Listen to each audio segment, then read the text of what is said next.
Oh my god. Uh, I said something and then I didn't unmute myself, so I'm an idiot as usual. Good morning, guys. How are you? Uh, I'm very excited for this book today. I'm gonna wait for a bit until people come in. I don't know. Uh, maybe it's Friday, so people don't really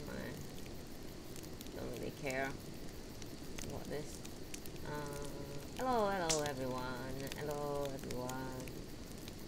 Test. Kick my arse. Kick my arse. Can you hear me?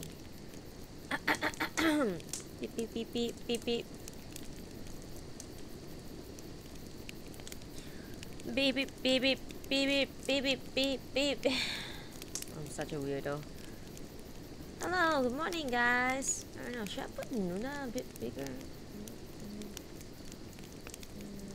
Technical difficulty as always. I'm wondering if the image for the chat box is too big.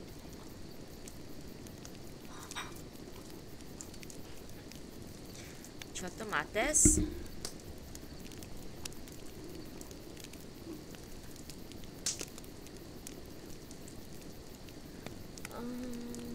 Oh shit. Image. Okay. Yeah, maybe it's okay.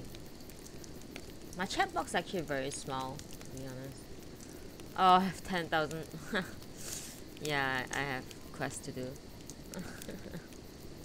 I don't know, should I put the event list elsewhere? I'm not sure.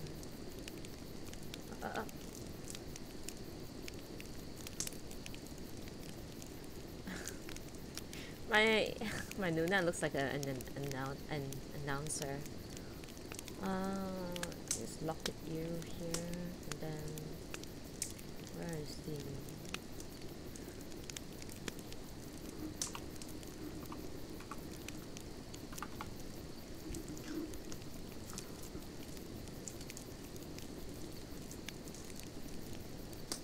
I got a like side quest to do.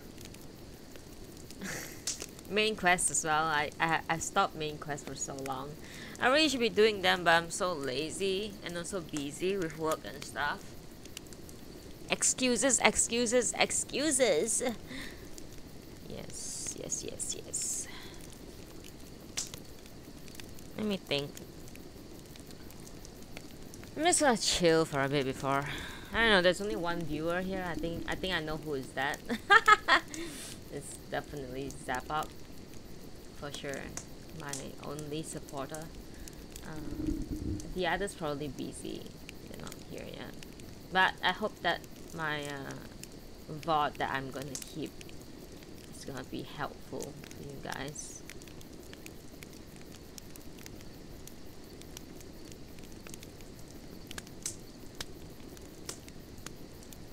You guys have this problem with your mouse that when you scroll down it actually scrolls up? I don't know why. Mine does that a lot.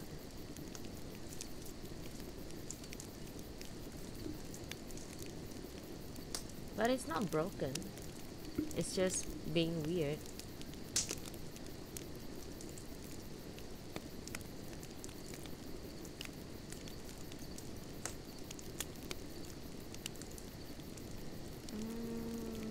One second, please.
I just forgot to put on my party finder. That's why nobody's here. I'm an idiot.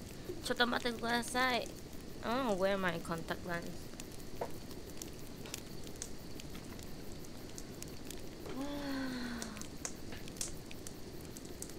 Fucking idiot. You know how bad my eyes are? One side is 6.01, the other side is 5.5.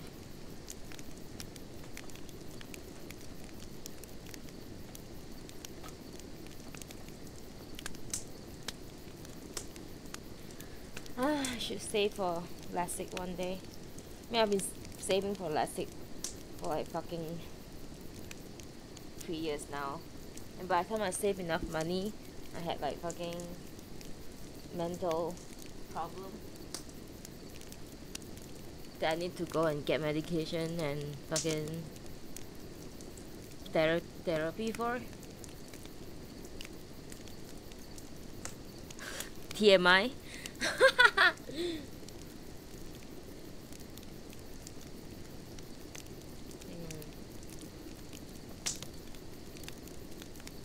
Putting on contact lens is such a weird thing.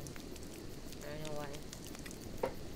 It's like deliberately poking into your eyeball. I mean, you shouldn't be poking into your eyeball. You should be like gently placing. I'm like mumbling about nonsense right now. Jesus Christ. I'm just chilling, bruh. I don't like it when I start reading when there's nobody here, because it's like people are gonna miss the beginning of it. And it wouldn't be fun if people miss the beginning of it, right?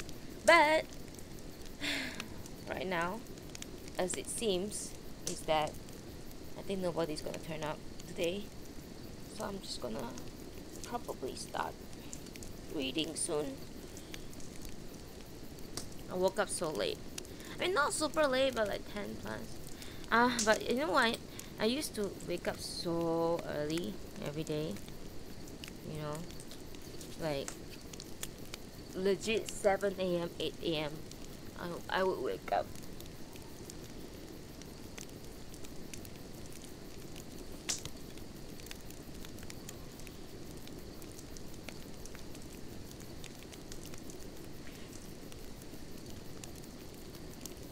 Everyone's so quiet.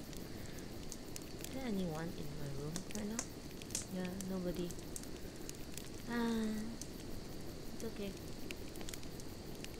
Give me a second. I'm gonna mumble a bit more, then after that I'm gonna go start reading.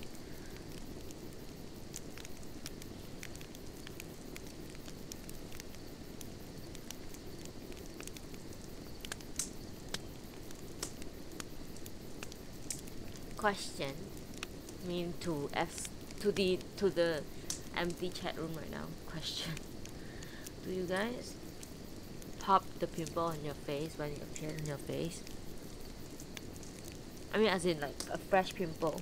Like, let's say you're going out to an event, and then there's a fresh pimple pop up on the chin, or in between your lips and your upper lip and your nose, or on top of your nose. Will you all go and squeeze it? I'm curious. Squeeze it as in like remove the pimple before you go to the event.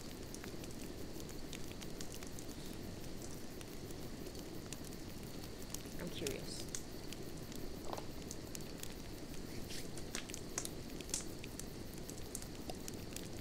I'm like doing my skincare right now.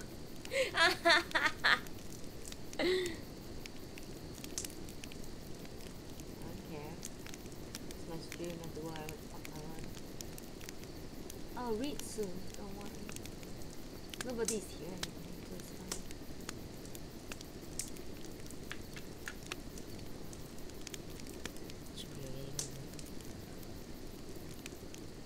Yeah. Okay.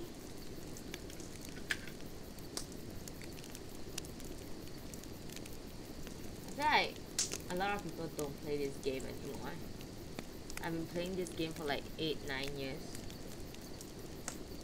8 years.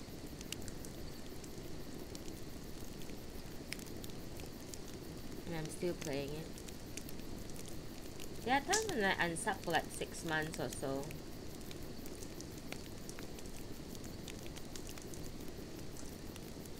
But I still always come back to play it because the story is so good. Guys, you know what? I'm actually thinking about starting Final Fantasy 8 and stream it, but I don't know. Thinking about like, should I buy the remaster one or just stick with the one that I have? Because I had the remaster one and the background is very blurry, and I saw some pictures of it. It looks kind of disgusting to me. Like, why do they have to make the background so blurry? It's a weird thing. I don't think we ever got an explanation for it.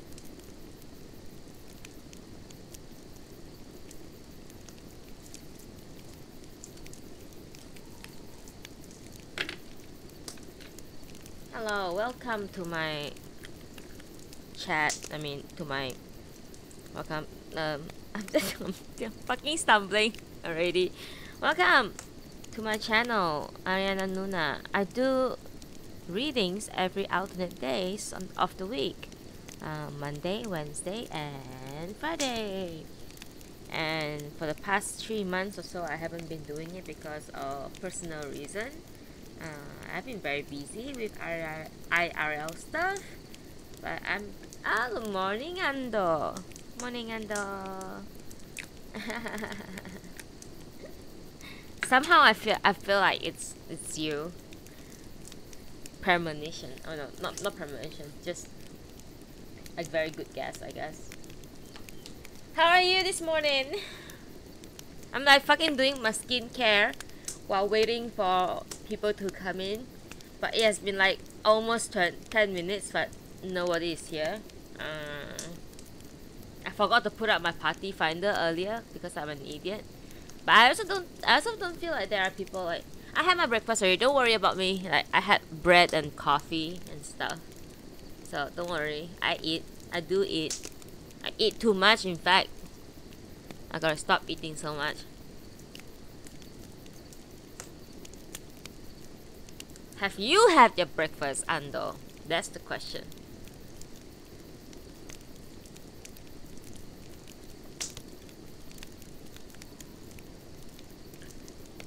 Well, okay, you know what happened with the last one?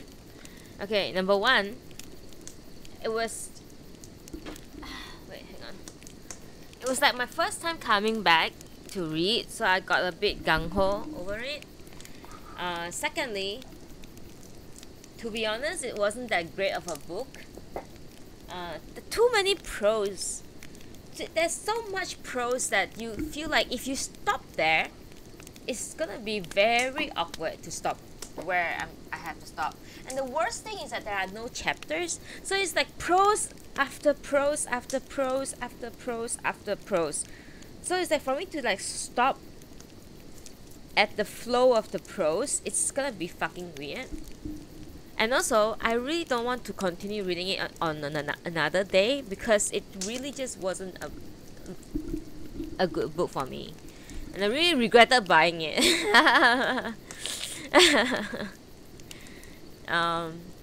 Yeah, it's just never ending prose. She's a good writer. I'm not sure if it's a translation problem or what, but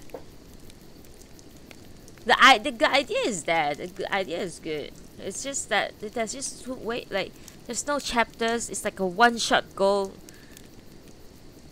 novel, and the novel is like almost 200 pages long, and the typeface is not big. Okay, it's like quite like moderate size. So every time I thought that and you don't really know where the story is fucking going as well. Every time I turn a page, I thought that it's gonna end there, but it didn't end there. And I turn another page, and then it still doesn't end. So I'm like, what the fuck is this? So I was like, okay, you know what? Fuck this. I'm just gonna continue reading until I finish the book, and then so that I can start this better book today. You know what I mean? So if you are regular in my channel, which the two of you I think are, Kanae Minato is definitely one of my favorite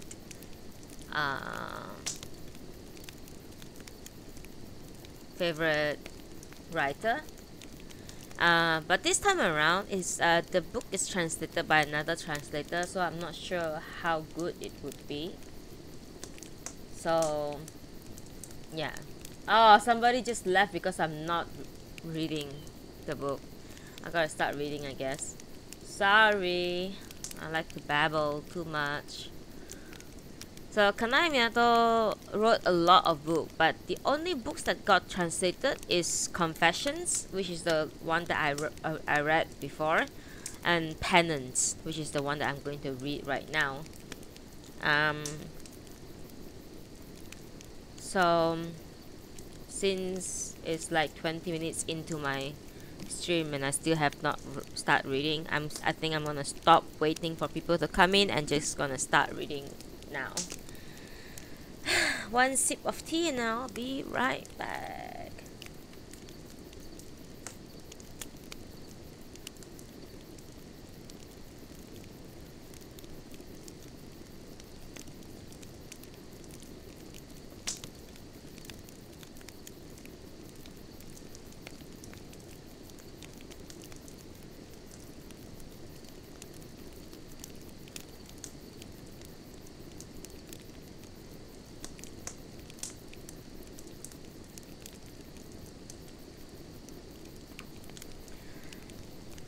Hello. Hey, Christy.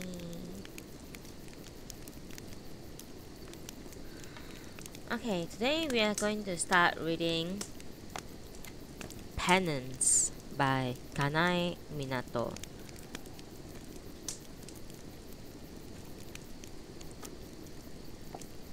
The first chapter is called French Doll.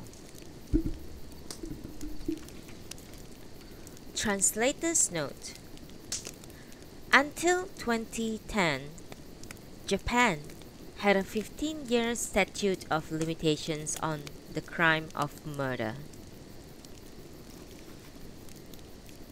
Welcome to Penance, Chapter 1, French Doll.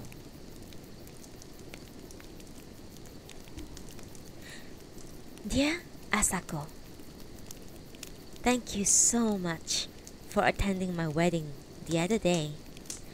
I was worried all through the ceremony that when you saw the crowd of my relatives who had come from that country town, you would remember the events that took place back in that town, and be upset.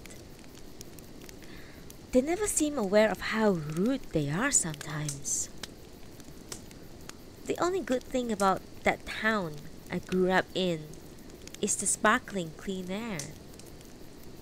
The first time I had realized this, that besides the clean air, the town had little else to recommend it, was 7 years ago, after I had graduated from high school and gone on to the women's college in Tokyo. I lived in a dorm for 4 years. When I told my parents I wanted to go to Tokyo for college, both of them were dead set against it. Some low life might trick you, they argued, force you into prostitution. Then what? What would you do if you get hooked on drugs or get killed? You were raised in the city, Asako, so I'm sure you will laugh when you read this, wondering what would possibly lead them to these ideas. You watch too much 24 City, I countered, naming one of my parents' favorite TV shows, but the truth is, I had often imagined the same kind of frightening scenario. Still, I desperately wanted to go to Tokyo. What's so special about Tokyo? My father shot back. There are other colleges in our prefecture that offer the same major you are interested in. If it's too much to commute to school from home, apartments are cheaper here. And if anything happens, you can always come home. We can all rest easy. Rest easy? Are you kidding me? You are the one who know how best. You are the only one who know best how petrified I've been the last 8 years living here. Once I said this, they stopped their objections. They had allowed me to go to Tokyo, but on one condition, that I didn't live alone in an apartment, but in the dorm. I was fine with that. I had never been to Tokyo in my life and found it a totally different world. When I got off the Shinkansen train the first time, the station was packed. People as far as the eye could see. There were probably more people in the station alone than in the whole town I had just come from. But what surprised me even more was how people managed to walk without bumping into each other. Even as I wandered around, stopping to check the signs to take the subway, I was able to arrive at my destination without colliding with anyone. I was surprised too when I got onto the subway. Passengers hardly ever talked to each other, even when they had gotten on board with others. Occasionally, I would hear someone laugh or people talking, but those were usually foreigners, not Japanese. Until junior high, I had walked to school every single day, then ridden a bicycle. So the only time I had taken the train was a couple of times a year when I went with friends or family to neighborhood town to a department store or shopping mall. During that hour-long ride, we never stopped talking. What should I do? What should I buy? It's their birthday next month, so I should get them something.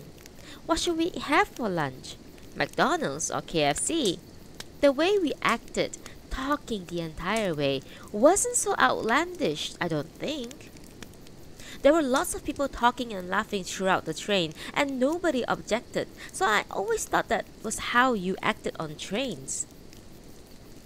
It suddenly struck me that Tokyo residents don't notice their surroundings. They have no interest in the people around them. As long as the person sitting next to them isn't bothering them, they couldn't care less. Not a speck of interest in the titles of the book the person across the aisle from them is reading. Even if the person standing right in front of them is carrying an expensive designer bag, nobody notices. Before I realized it, I was crying. People might think that I'm homesick, I thought. A hick lugging a huge bag around, sitting there blubbering. Embarrassed, I wiped away the tears, glancing nervously around me, but not a single person was looking at me. Right then, it struck me. Tokyo was a more wonderful place than I had ever imagined. I didn't come to Tokyo for the upscale shopping or all the great places to have fun with. What I wanted was to melt into the crowds of people who didn't know about my past and vanished. More precisely, because I had witnessed a murder, and the person who committed it had not been caught. What I wanted more than anything was to disappear from his radar forever. 4 of us shared a dorm room, all from rural places far away from Tokyo. And the first day in the dorm, we vied with each other in bragging about our hometowns. My place has the most delicious udon noodles, one proudly said. Mine has hot springs. Mine has a famous Major League Baseball player who lives near my parents' house, said another. That sort of thing. The other 3 girls were from the countryside, but at least I had heard of the town they had come from. But when I told them the name of my town, none of them even knew which prefecture it was in. What kind of place is it? They asked, and I answered, a place where the air is sparkling clean. I know all of you people would understand this, Asako, that I wasn't just saying this because I had nothing else to be proud of. I had been born into a rural town and breathed the air there every day without ever giving it a second thought. But the first time I became aware that the air was so very pure and fresh was just after I entered fourth grade, the spring of the year that the murder took place. One day, our social studies teacher, Miss Sawada, told us, "You all lived in the place with the cleanest air in all of Japan." Do you know why I say that? Precision instruments used in hospitals and research have to be manufactured in a completely dust-free environment. That is why they build factories that make these instruments in places where the air is pure. And this year, a new factory was built here by Adachi Manufacturing Company. That the top precision instrument maker in Japan built a factory here means the whole town was chosen because it has the cleanest air in the whole country. You should all be very proud of living in such a wonderful town.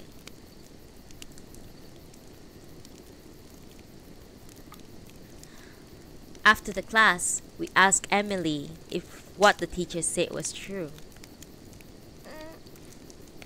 "Papa said the same thing," she replied. That decided it. Since Emily said so, we knew our town really did have clean air and pure air.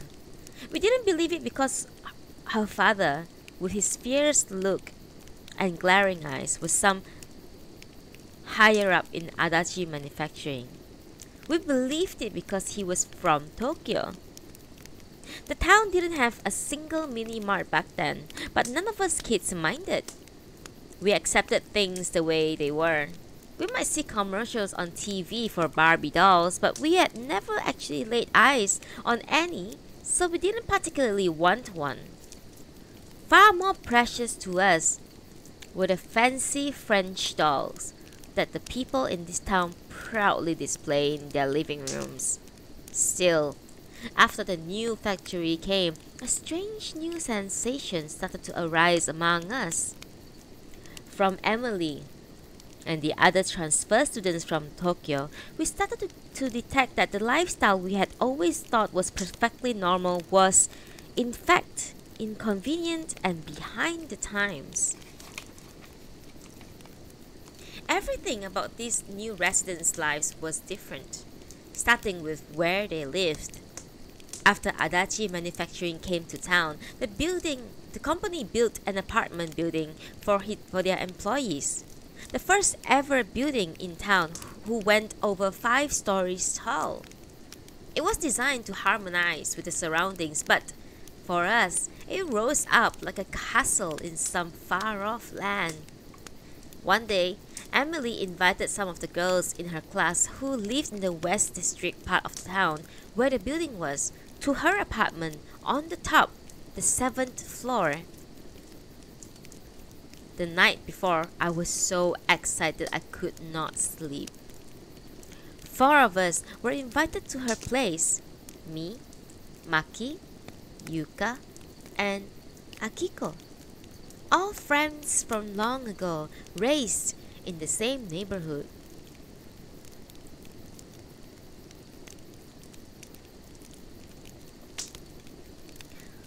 When we entered Emily's apartment, it felt like stepping into a foreign land. The open floor plan was the first surprise. We had no concept of the time of an LDK, a combined great room type of living dining kitchen space, and was surprised that the places where you watched TV and cooked and ate were all a single unit with no walls separating them. We were served English tea in teacups we kids would never have been allowed to touch if they were in our house, with the matching teapot. And on matching plates were tarts with a variety of different fruits that I had never seen before. Strawberries were the only fruit I recognized. I stuffed myself, enraptured, but felt as if something wasn't quite right.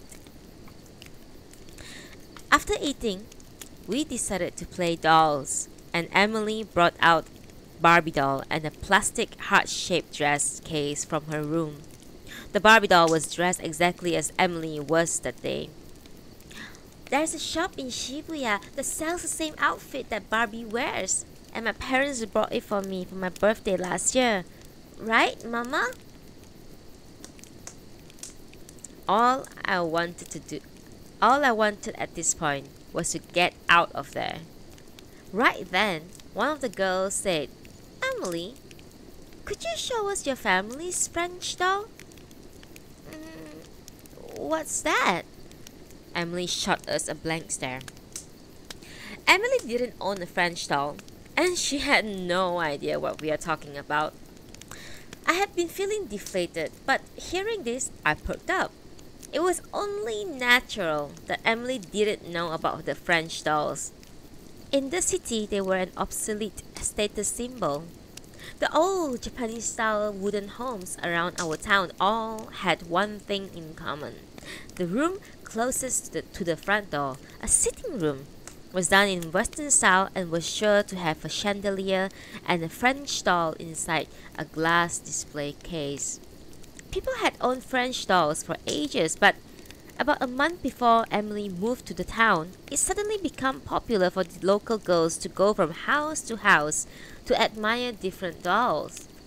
At first, we just went to the friend's house, but soon we started dropping by other people's houses in the neighborhood. It was a rural town and we knew almost everyone by sight, and the room was next to the entrance, so hardly anybody turned us down. Before long, we began compiling dolls' memo, as we call them, ranking the French dolls we had seen. Back then, kids couldn't snap photos easily like right now. So we drew pictures of the dolls in notebooks with colored pencils.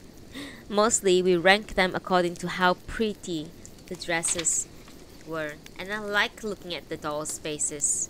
I felt as if the dolls people chose reflected their personalities, and the faces of the dolls seemed to resemble the faces of the mother and kids in the family. Emily said that she wanted to see some French dolls, so we took her on a tour of the 10 best in our ranking. Emily was sure that the other children in her building had not seen French dolls before either, so she invited a few to join her, and we all trooped off to various homes in town, along with children whose grades and names we didn't even know. For some reason, a few boys tagged along too. The person in the first house we visited said, "Oh, so you're on a French doll tour." We liked the term so much. That's what we dubbed our outing that day. The French doll in my house was ranked number 2 on the list. The neckline and hem of the pink dress were fringed with soft, pure white feathers, and with large purple roses adorning the shoulders and waist. But what I really liked was how the doll's face looked a bit like mine. I had added a small mole under the right eye, like I have with a magic marker, which upset my mother. I also liked that it wasn't clear how old the doll was supposed to be, whether it was a child or an adult. "Isn't it great?" I boasted. But the city kids had already lost interest, and I remember being bitterly disappointed. After we had visited the last home, Emily said, "I guess I like Barbie dolls better after all." I think she said it innocently enough, but the one statement from her was all it took for those French dolls, up till now, the most radiant things in our lives, to suddenly appear worthless. After that, we stopped playing with the French dolls, and my doll memo disappeared into the back of a drawer. One moment for tea.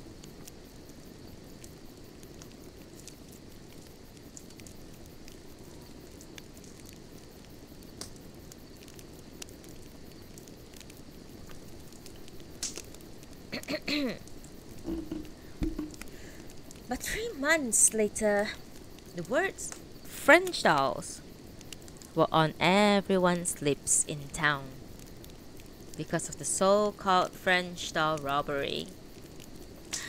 I wonder how much you know about this incident, Asako. At the end of July, on the evening of summer festival, French dolls were stolen from 5 houses in town, my house included. There was no other damages to the house, and no money stolen either. Just the French dolls missing from their glass display cases. A strange affair all around.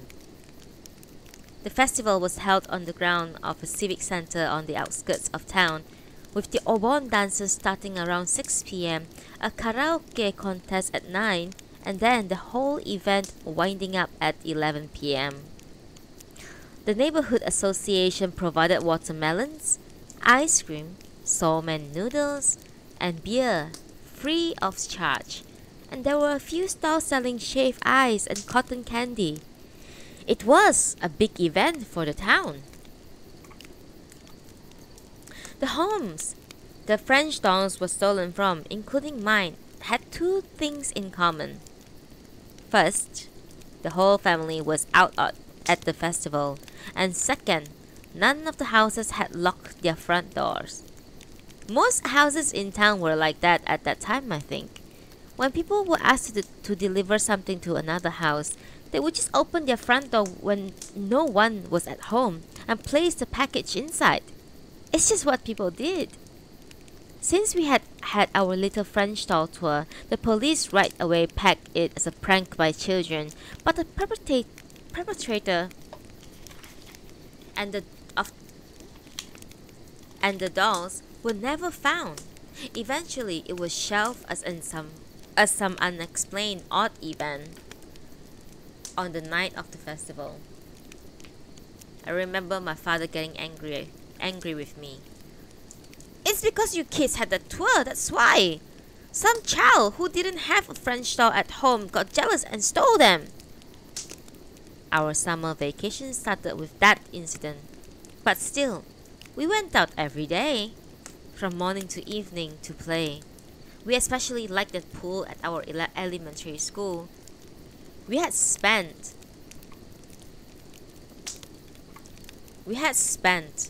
the morning at one of our houses doing our summer homework assignments, then go to the pool in the afternoon, and even after the pool closed at 4, we would stick around the school ground playing until it got dark. Nowadays, even rural elementary schools have put it in various crime prevention measures, not allowing anyone, even kids, onto the grounds on days when there were no school. But back then, we could play until dark and no one would say a word. Sometimes, even if we went back home before Green Sleeves started playing over the town's PA system, announcing that it was 6 p.m., our parents would ask what was wrong, whether we had quarreled with our friends. Right after the murder that day, and many times afterward, I told everything all I could possibly recall about it, to the police, to the teachers at school, to my parents, to the parents of the other children, and to you, Asako, and your husband. But here, I would like to write down the events one more time in the order they had occurred, for what will probably be the very last time. On that day, the evening of August 14th, a lot of kids we usually played with had gone to relatives' houses for Obon holiday, or had relatives visiting theirs. So it was just five of us playing in the school grounds. Me, Maki, Yuka, Akiko, and Emily. The 4 of us from town either lived with our grandparents or our grandparents and relatives live in town. So Obon wasn't particularly special day for us, and we went out to play like always. Most of the people from the Adachi factory who had moved here from Tokyo were out of town for the holiday. Emily, though, was still in town because her father worked through the holiday. She told us that day. Later, at the end of August, they were going to take the family vacation to Guam. The French stall tour had introduced a little awkwardness into our relationship with Emily, but that soon passed because we are all and we are all friends again. One reason may have been Emily's enthusiasm for playing Explorers, which was popular back then. The pool was closed through the Obon holiday, so we played volleyball in a corner of the school grounds in the shade next to the gym. All we did was form a circle and pass the ball back and forth, but we were really into it, aiming to pass the ball 100 times without missing. That's when that man appeared. "Hello there. Do you girls have a second?" we heard a voice ask. A grey work shirt with yellowish green tinge, work pants, and a white towel wrapped around his head. The voice suddenly threw Yuka, who was out of form that day, and she missed a pass. The man picked up the ball, which had rolled towards him, and came over us. Smiling broadly, he said, "I'm here to check the ventilation fan for the changing rooms in the school, but I totally forgot to bring a ladder. We just need to tighten a few screws. So, could one of you ride piggyback on my shoulders to help out?" Nowadays, elementary school pupils would have been on their guard in a situation like this. Schools are not necessarily seen as safe places. If we had been aware of that, I wonder if we would have avoided what happened. Maybe we should have been taught to scream and run if a stranger talked to us. In our small rural town, though, the most we had been warned was not to get in a stranger's car if he told us that he would give us gum or candy, or told us our parents were sick and he would take us to them. So, we weren't at all suspicious about this man before us. I don't know about Emily, but I think that's how the others felt. In fact, when we heard the words "help out," we vied to be the one chosen. "I'm the smallest, so you could piggyback me easiest," one of us said. "But what if you can't reach the fan? Shouldn't I go since I'm the tallest?" But can either of you tighten screws? I'm good at it." "What if the screws are hard to turn? I'm really strong, so I think I should do it." Those are the sort of things we said, I think.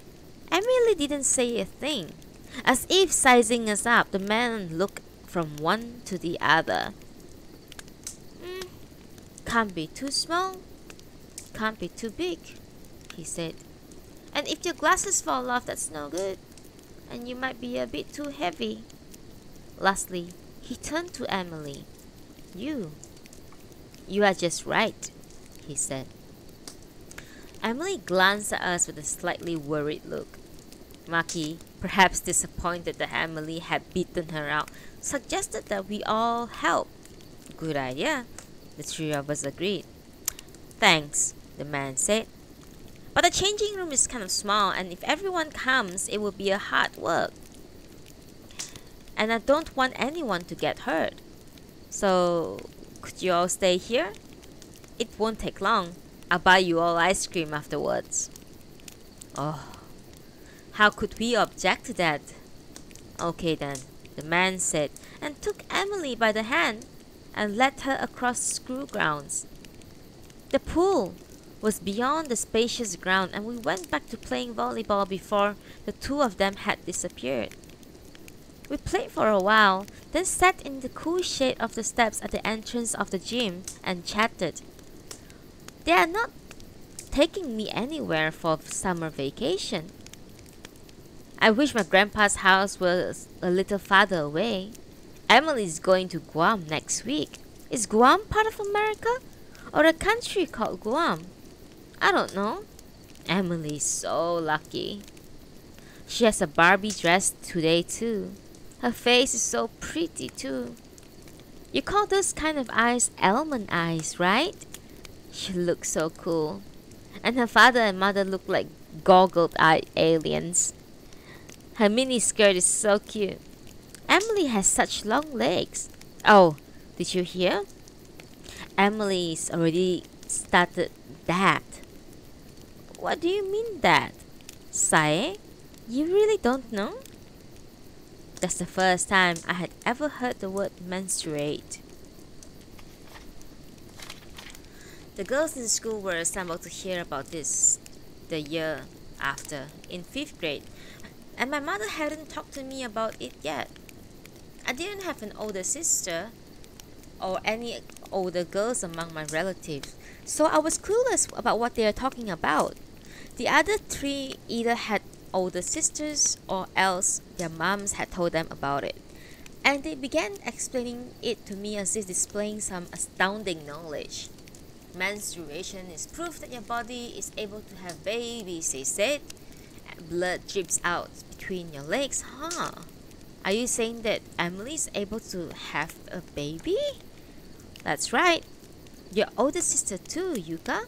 That's right. I'll probably start mine soon, so Mom brought me some underwear for that. What? You too, Maki?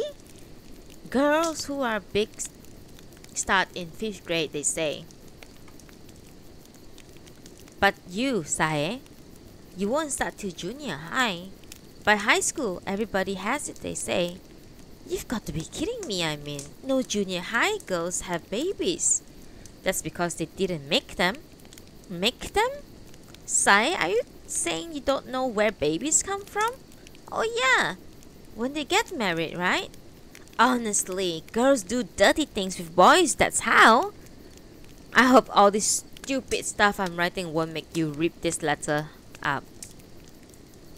Caught up in our conversation, we suddenly noticed that Green Sleeves was playing and the signal was playing. The signal, it was 6 p.m. My older sister's coming over with his friend today, so they told me to come home by 6, Akiko said. It being Obon, we decided it's best to all go home early, and we all went off to fetch Emily. As we crossed the grounds, I turned around and saw that Shadow had lengthened considerably since we had been playing volleyball. I suddenly realized how much time had passed since Emily had gone, and grew concerned. The pool was surrounded with a wire mesh fence, but the gate was unlocked, just shut with the wire. I think until that year, it was always like that in the summer. From the gate you walk up some stairs and there was the pool, and the 2 prefab buildings changing rooms beyond. The one on the right was for the boys, the left was for the girls. As we walked next to the pool, I thought how very quiet it was. The changing rooms had sliding doors and of course were also unlocked. Maki in front was the one who opened the girls' room. Emily, are you finished? She called out as she slid the door open. She said, tilting her head. No one was inside. I wonder if they finished and she went home, Akiko said. Then what about the ice cream? Maybe he only bought Emily some, Yuka said, peeved. That's not fair, Maki added. What about this one? I pointed to the boys' changing room, but there was no sound from the inside. She's not there. There are no voices, you see. It was Akiko, still facing us, who reluctantly slid open the door to the boys' changing room. The 3 of us held our breath. What? Akiko said, turned around and then letting out a scream. Emily, head pointed towards the entrance, lay on the drain boards in the middle of the floor. Emily? Maki ventured fearfully. Then all of us called out her name, but Emily just lay there, unmoving, eyes wide open, Oh my god! Maki shouted. If at that moment she had said she's dead, we might have been so terrified that we would have dashed right home. We have to tell people, Maki said. Akiko, you're the fastest runner, so run to Emily's house. Yuka, you go to the police station. I'll look for the teacher. Sae, you keep watch here, okay? As soon as Maki told us what to do, the others ran off. That was the last time the four of us acted together. I don't think what I have said differs from what the testimony the other three gave. The four of us girls were interviewed together many times about what preceded the murder, but we weren't asked in details about after we found the body. And we haven't talked much about each other with each other about the murder, so I don't know that much about what the others did after this. What I'm going to tell you now is just what I did. Alone in the changing room, after the other girls left, I looked over again at Emily.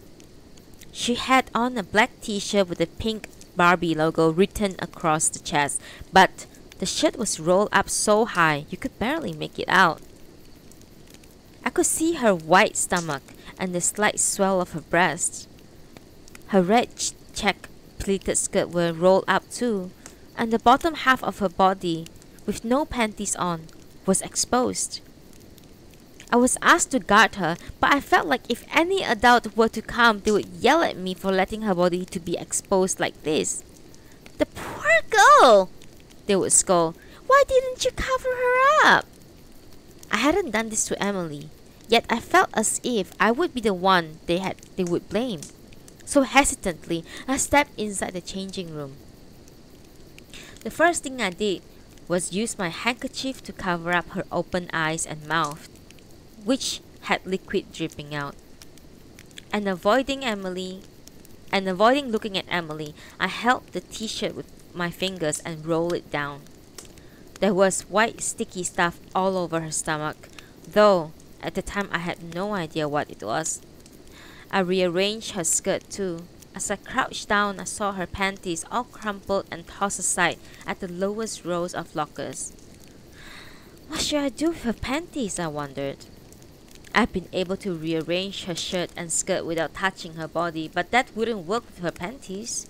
I glanced at Emily's white, long legs spread apart and saw flowing down her thigh from her crotch. I saw blood flowing down her thighs from her crotch.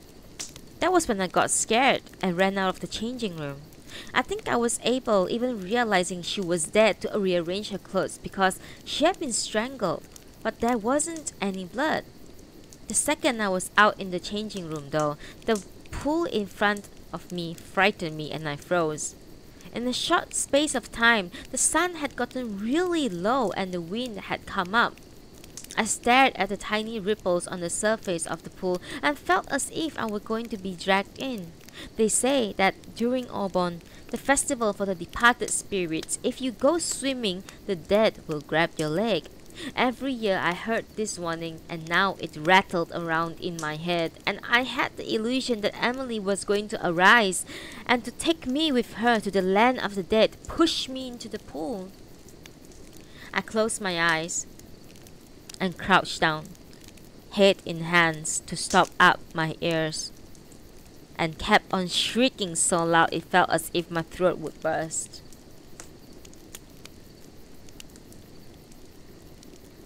Hey, King Komodo! I'm good. I'm alright. Welcome back to my channel. I'm reading about child rape and murder. That's amazing.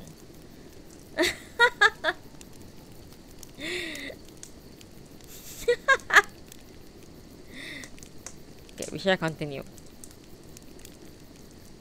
Why wouldn't I lose consciousness?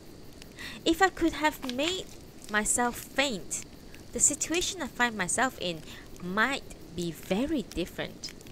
I'm not sure how long I stayed like that. But the first one to appear on the scene was you, Asako. I'm sure you remember what happened after that, so here I'll simply write about what happened with me.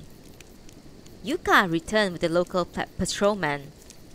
Then right after that, my mother showed up, worried that I had not come home and aware that something had happened. She put me on her back and carried me straight home. I cried for the first time after I got home. I think I cried even more loudly than when I was screaming by the pool. My mother didn't press me at first about what had happened. As I lay down on some zabuton cushions, she gave me cold barley tea, gently rubbed my back and then murmured, "I'm glad it wasn't you, Sae." As her voice sank deep into my head, I closed my eyes and fell asleep. What I'm writing here isn't much different from the testimony I gave right after the murder. I think all four of us gave pretty clear testimony, considering the kind of incident we had witnessed. Even now, though, I feel regret about the one thing we couldn't say for certain. The one thing none of the four of us could recall. I can see all that happened that day very clearly in my mind, like images on a TV screen, but for some reason, the one thing I cannot recall is the man's face. The man had a white towel wrapped around his head. He was wearing grey work clothes. Weren't they light greenish color? How old was he? He looked like 40 or maybe 50? Though we had an overall impression of the man, we never could recall his face. Was he tall or short? Heavy or thin? Was his face round or more narrow? Were his eyes big or small? What about his nose? His mouth? His eyebrows? Did he have any moles or scars? Even when his appearance was broken down into details like this, all we could do was shake our heads. One thing, though, was for certain. We had not seen him before. Ando. Well, Nuna is a psycho, I think, is not a new thing. It's been proven over the past few months. Yes. For a time, the murder was sole topic of conversation in our small rural town. Once, a relative of mine came by to ask me more about the murder, just out of curiosity, and my mother would chase him away. People started talking about the French doll robbery and linked the two incidents. Maybe, they said, there's some pervert in our town or nearby who likes young girls. Whoever stole the dolls maybe wasn't satisfied with them and murdered a cute as a doll young girl. People whispered these rumors as if they were entirely plausible. The people started questioning people in the places the dolls were stolen from again, so almost everyone started to see the two incidents as the work of one criminal, a pervert who liked young girls. But I wasn't convinced, because I was the one whose appearance would be best described as of an innocent young girl. Ever since the murder, if I let my attention wander, I started to visualize Emily's dead body. It's a black and white image, only the blood trickling down her thigh is bright red. And in my mind, my face gets superimposed on Emily's and my head starts to ache. And as I hold my throbbing head, and one thought runs through my mind, thank God it wasn't me. I'm sure you find this an awful thing to think. I have no idea what the other three girls thought. Some of them might have been so sad for Emily, and some might have been racked with guilt, wondering why they couldn't have saved her. For me, though, it was all I could do to worry about myself. What came after, thank God it wasn't me, was, why Emily? And I had a clear answer for that. It was because of the five of us, she was the only one who had reached adulthood. It was because she was a grown-up that the man did awful things to her and murdered her. That man, the murderer, was looking for a young girl who had just become an adult. A month passed, then half a year, then a year, and still the criminal hasn't been found. I believe it was 3 years after the murder that you moved back to Tokyo, Asako. I wonder if you realize I'm writing this letter because of the promise we made them.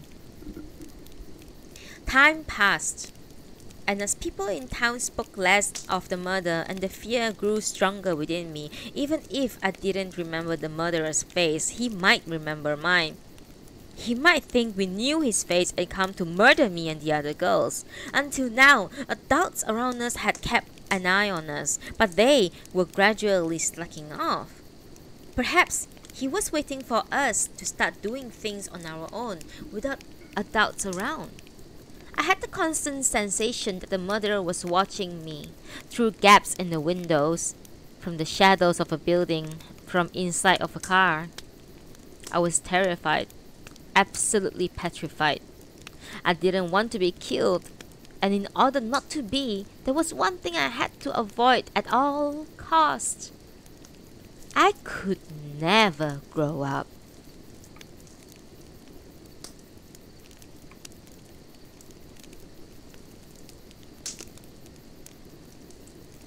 A little sip of water.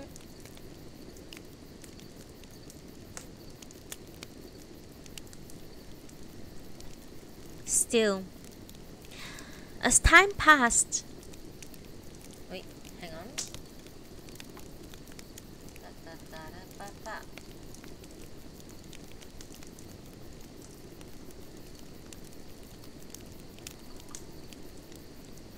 Still, as time passed, even though I had occasionally sensed someone watching me, the murder faded from my mind a little too. In junior high and high school, I was in the wind instrument ensemble, and the intense practice session kept me so busy practicing every day, I had little time to consider the past. This doesn't mean that I was mentally and physically ever free from the murder. I realized this, was made to realize it, when I was 17 and a junior in my high school. 17 years old, and I still hadn't had my first period. I might have been small physically, but that didn't explain why I hadn't started menstruating. Maybe I was still within the acceptable age range for the first period, but my mother suggested I have a doctor examine me. So I went to a gynecological department of the prefectural hospital in the town next over. It takes a lot of courage for a high school girl to go to an OBGYN clinic. But I realized that up till then, I had not given any thought to menstruation, and though I had an idea why this was the case, I imagined that couldn't be the reason I hadn't yet had a period.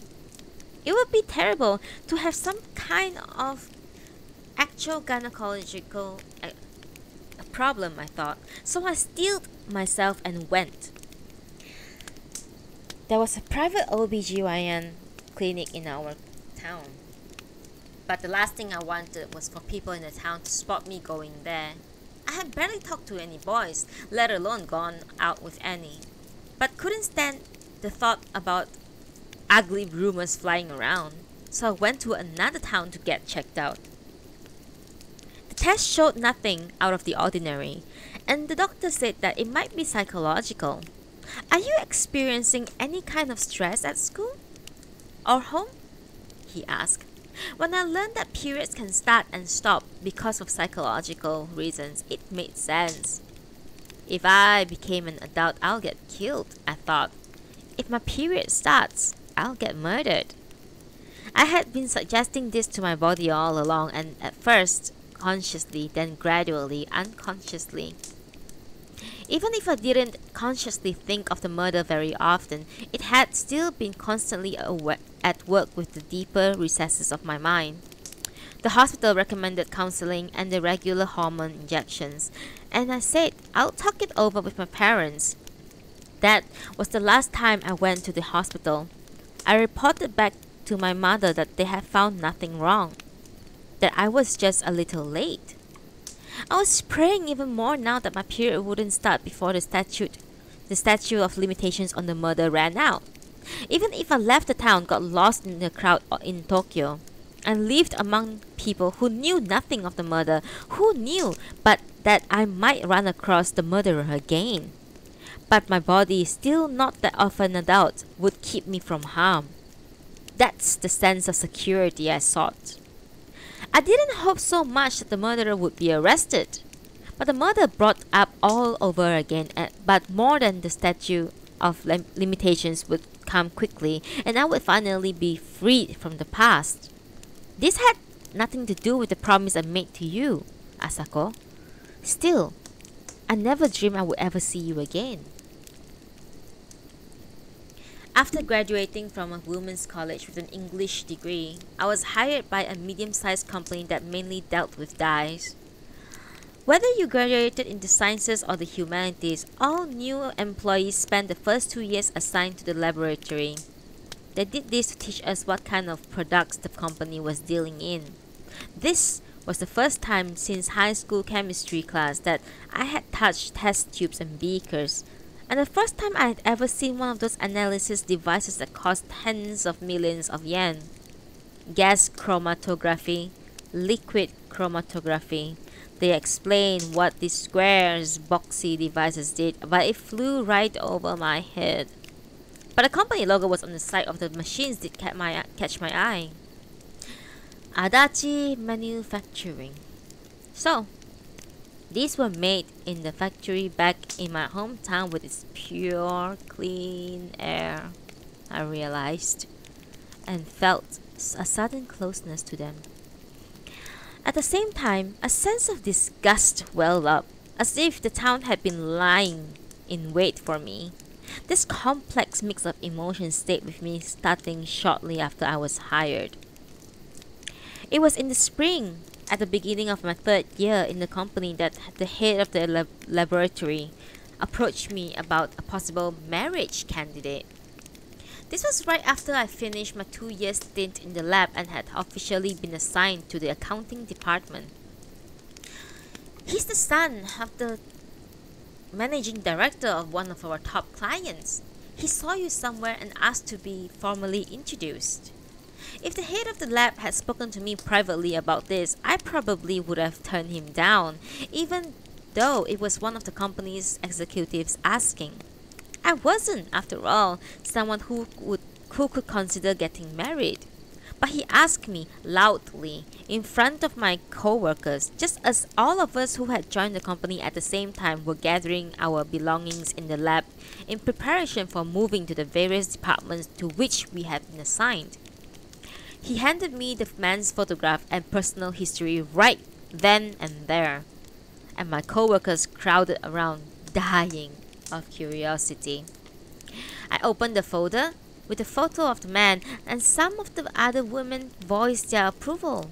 "Looking good," they said. When I looked at the man's CV, the men in the lab voiced theirs too. "Impressive." Seeing their reaction, the head of the lab said, "What do you think? Pretty amazing, eh?" Egging them on.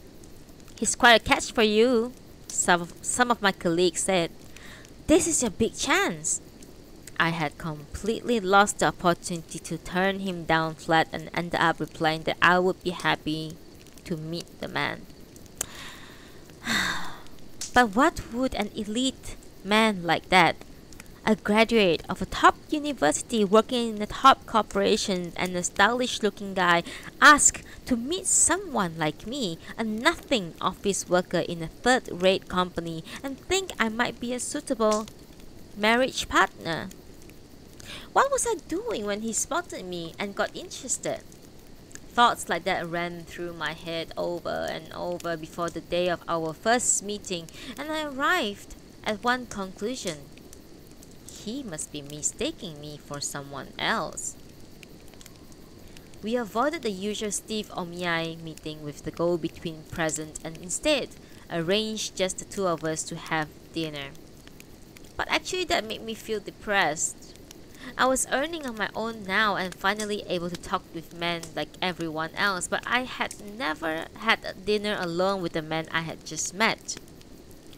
I was wearing a spring-like pink dress recommended by one of the busybody women hired at the same time as me. I arrived at the hotel lobby where we were to meet, and soon after a man came up. The same one in the photograph. This was Takahiro. Very cheerfully and politely, he apologized for asking my boss to set things up and thanked me for coming on the day off. I floundered a bit, unable to get out a decent reply. We went to the Italian restaurant on the top floor. After settling, I handed him a copy of my own CV, unimpressive as it was. But he set it on the corner on the table without a glance. You grew up in... town, didn't you? He asked. I gulped, and he mentioned the name of the town, the one with the pure, clean air. He went on, a smile on his face. I lived in that town too for 3 years. From 6th grade to elementary school. From 6th grade in elementary school to the second year of junior high. We were 2 years apart in school, so I didn't imagine you remember me. Remember? How could I when I didn't even know him? If he had been in the 6th grade, that means I would have been in the 4th. That was the year the factory was built and the school was suddenly crawling with transfer students. I'm sorry you don't remember, he said, but we played once together, the French doll tour. You were the one in charge and took us to see all the dolls.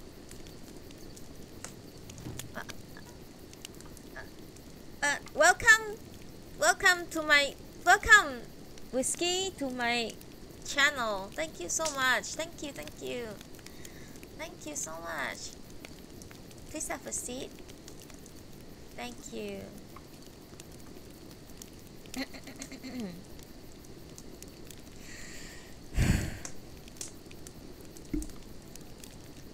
You were the one in charge and took us to see all the dolls. Ah, so he was in that girl. Still, I couldn't recall which child he had been. But he changed the subject before I could relieve the sense of defeat I had then, and before I could think much about the French doll robbery. He lived in the town 3 years, so naturally he knew about the robbery, perhaps even knew I had been caught up in it. Maybe he was avoiding the topic out of consideration for me. Takahiro worked in sales in a division dealing with watches, so he had many opportunities to visit Switzerland, and as he was reminiscing about my hometown one day, how it reminded him a bit of Switzerland, he happened to catch sight of me again and wanted to meet me. Where was this? I asked, and he said it was at what he imagined was my company's end of the year party. I mentioned the name of a Chinese restaurant. Yes, he said. That's the place. I was there with a friend, he said, next to you. And thought, do coincidences like this have really happened? He was even a little embarrassed, he said, wondering if it was fate that had brought us together again. Now, though, I see that he was just saying whatever came into his head. After that, Takahiro and I saw each other once or twice a week. We'll have dinner, or go to movie or art museum. Typical date scenarios, but strangely, when I was with him, I felt free from the fear that someone was watching me. So much so that each time we said goodbye, I wanted to stay with him a little longer. But he never asked me to go to a hotel with him, or said he wanted to come to my apartment where I lived alone. And of course, when he took me back to my building by taxi, I never invited him for coffee or anything. If I had, and he had come to my place, what then? Whose voice was this in my head wondering this? It was on our 7th date that he proposed. This was the first time we held hands. Nothing particularly romantic about it. We had gone to the opening performance of a famous musical, and he held on to my hand so we wouldn't get separated in the crowded lobby. But that was enough to set my heart pounding. Later, after we were seated in the dark darkened theater, I was overwhelmed with sadness and even shed a few tears. I have been assigned long term to Switzerland and hope you could come with me. Thank you, Taco B. Thank you for coming. Thank you so much. Thank you. Thank you so much.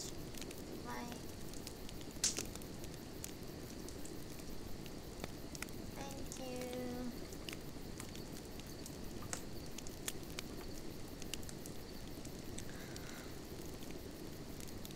Takahiro proposed at dinner. After we had been served a fancy French kaiseki with dessert and accompanying wine. The restaurant was very private, each table in its own individual room. The perfect place for a marriage proposal. It felt like a dream. And I thought how happy I would be if I could accept it openly without reservations. But I couldn't. And there was a reason why.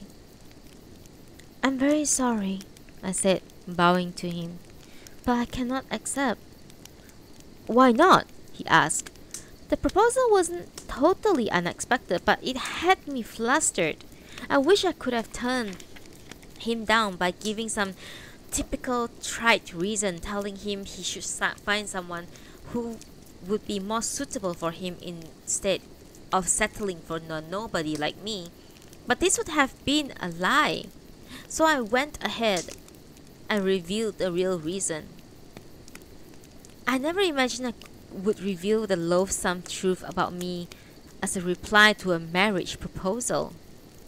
I'm defective as a woman. He looked flabbergasted. I'm sure he never expected to hear that. Before I was overcome by shame, I got the whole thing out. Even now, I said, at age 25, I have never had a period, not even once, because deep down inside me, I'm rejecting the idea of my body becoming a woman's. A body like that can't have normal sexual relations or have a child. A man like you, with a wonderful future ahead of him, shouldn't marry some defective article like me. For the first time, I cursed the way my mind had tricked my body into protecting me. If this is how things were going to turn out, I thought with regret. I should have done whatever it took, shots or counseling, back then when I was a junior in high school. I felt it was so cowardly to cry, so I held back my tears. I took a bite of the dessert, which was like a piece of fine china, white mousse with variety of colored berries on top, strawberries, raspberries, cranberries, blueberries. Since the time I first learned all those different names, the country town had held me in its grasp. That doesn't matter, Takahiro said. If you just come with me, that's fine. If you are there when I come home, tired from work, that's all I need. I'll tell you all that happened that day and hold you and go to sleep. I can't imagine anything happier than that. Won't you come with me and start a new life in a place like the one we used to live in together? Leaving Japan wouldn't be a bad idea for you, he added. You probably got like that because of the murder, right? And maybe you were worried that being in a town that reminds you of your hometown will make you remember all that happened there. But there is one thing I can guarantee. In this new place, there is no murderer. And I will be there to protect you.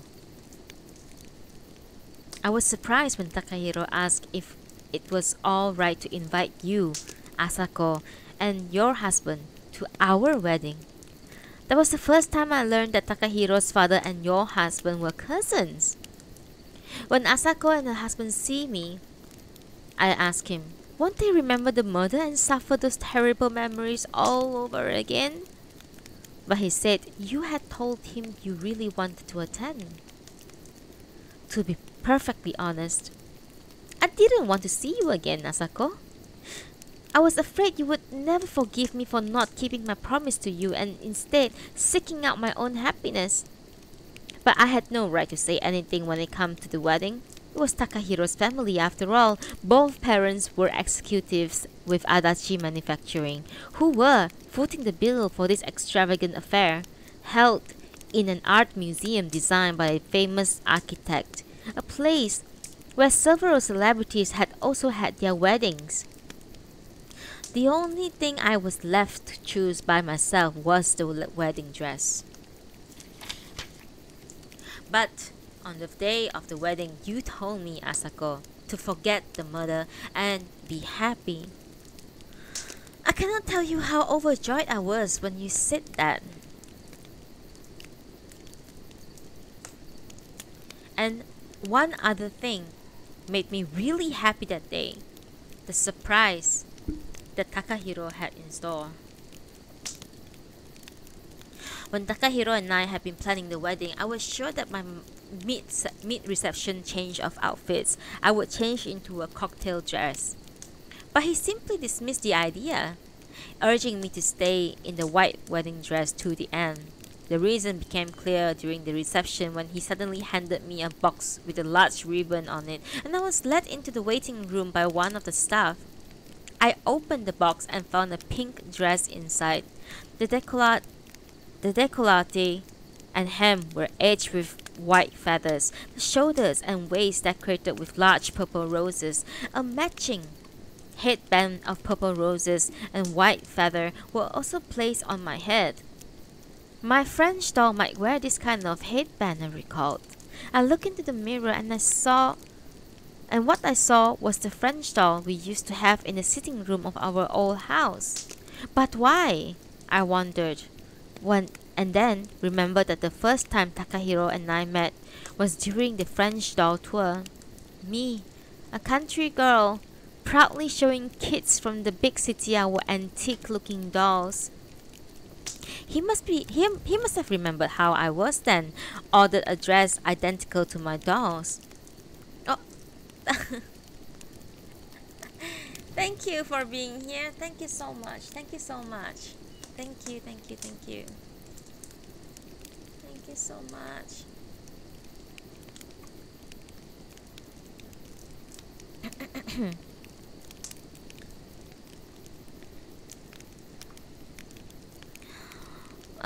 He must have remembered how I was then and ordered a dress identical to my dolls to surprise me and make me happy.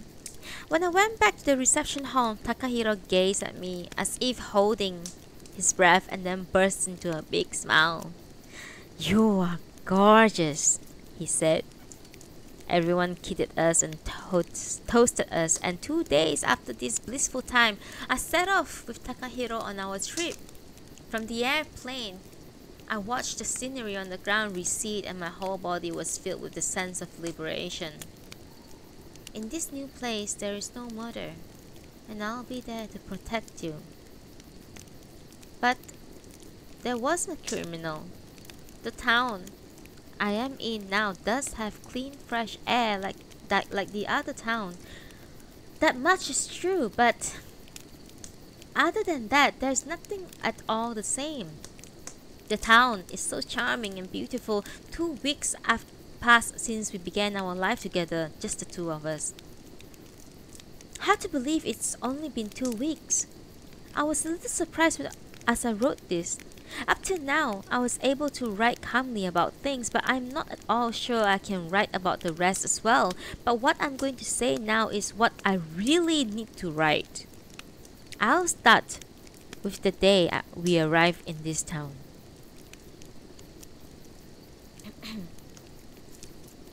Sorry, I need to check.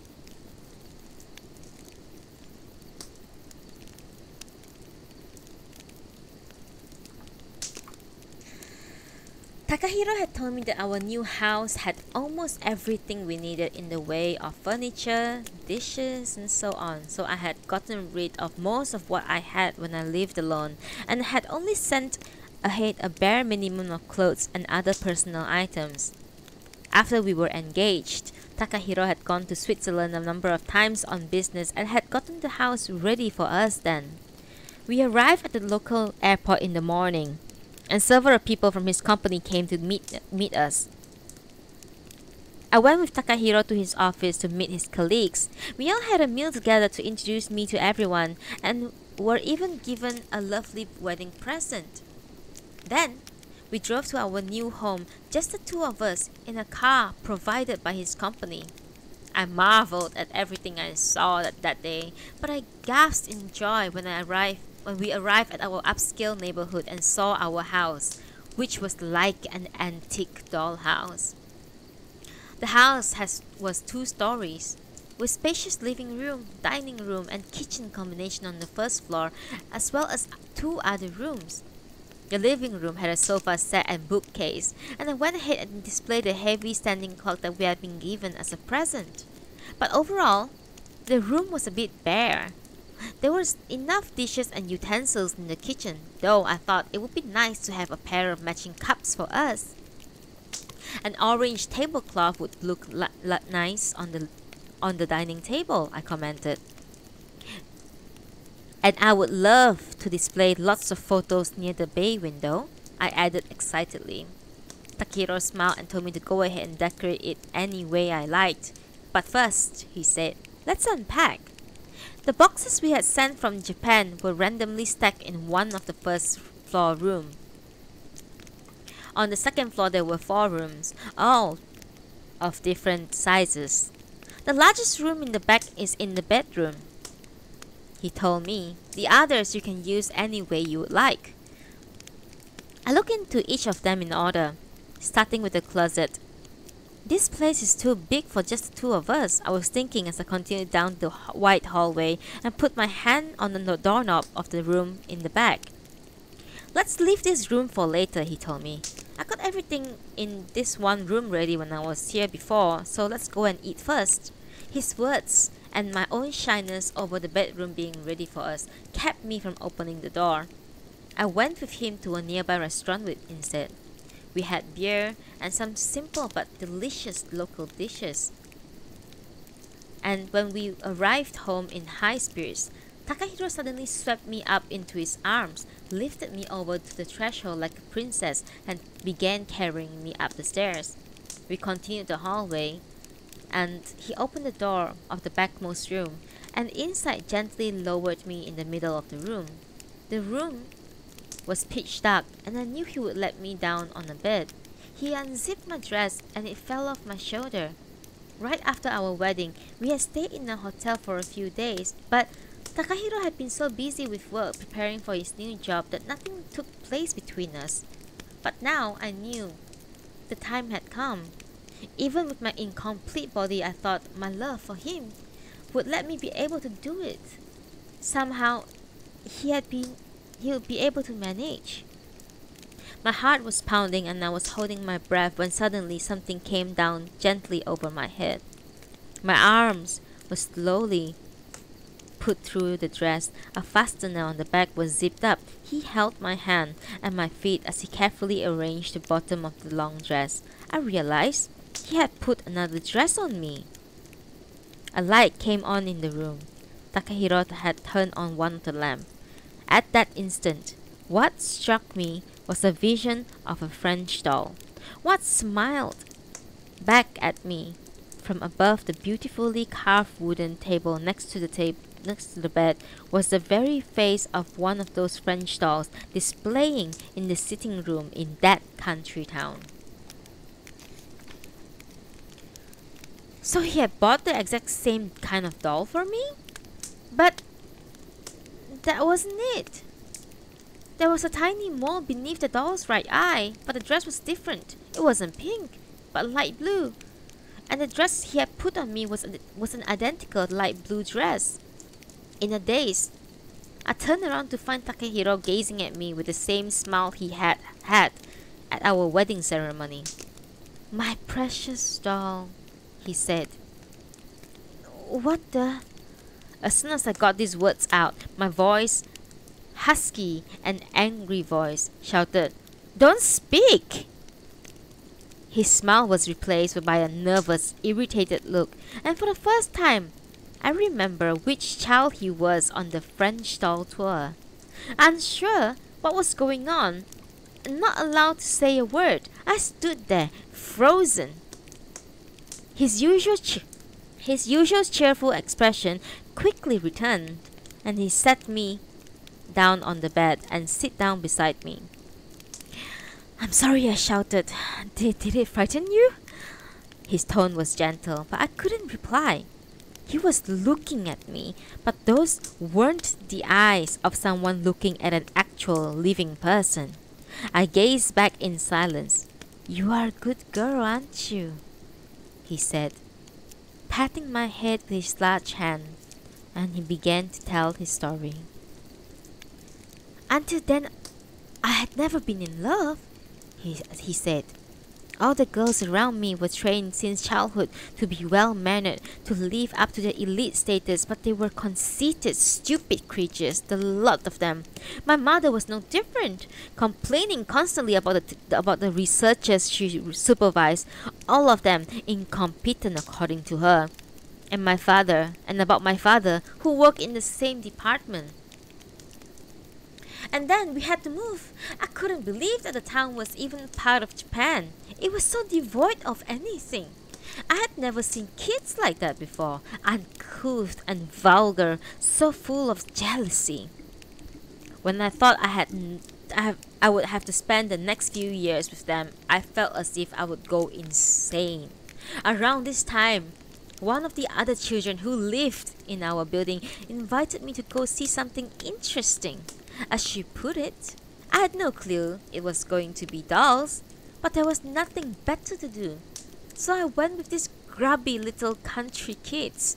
They would open other people's front doors without knocking, call out, "We'd like to see your doll." And the people who lived there would yell back, "Go right ahead," and not even show their faces. The kids just swarmed into people's houses to see what was displayed there.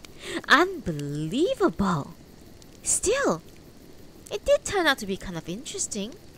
Looking at all the things displayed there, not just the dolls, but the paintings, certificates, and souvenirs, I painted a mental picture of the kind of people who actually lived in each house. And sure enough, when the people emerged with drinks for us, barley tea or calpis, they were just like I had imagined. I was amazed. Around the fourth house, I realized that the dolls resembled the kids in the family, and I started to pay more attention to them. They looked strong-willed, stuck up, or none too bright. All the impressions I got were pretty negative. I think the second to last house we visited was yours. By then, I was tired of it all and was thinking to quietly slip away, but the moment I laid eyes on the doll in your house, I knew I had to have it. This doll had an unusual face. It was hard to say if it was more a precocious-looking child or a childlike adult, and I longed to reach out and touch that face and the lithe arm and legs. It was all so charming. How wonderful it would be, I thought, to have this doll always by my side and be able to talk to it. I had some hopes for the girl who owned the doll, too, but she was a typical shabby specimen. The only resemblance, the mole she had in the same spot as the doll.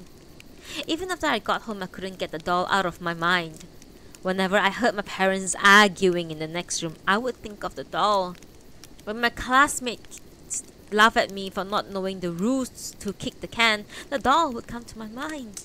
And finally, I made up my mind. I had to have it for myself. People let down their guards on festival day, even more than usual, so stealing the doll was easy. I took it back home and did the same for the other four. I took the others so if people found out I was the thief, they wouldn't know I was in love with that one particular doll. I tossed the other dolls into the factory incinerator the same day. I didn't have the guilty conscience. I was confident I could take better care of you than anyone else. Soon after this, the murder took place. What surprised me more than the murder itself was how everyone tried to link the murder and the theft of the dolls.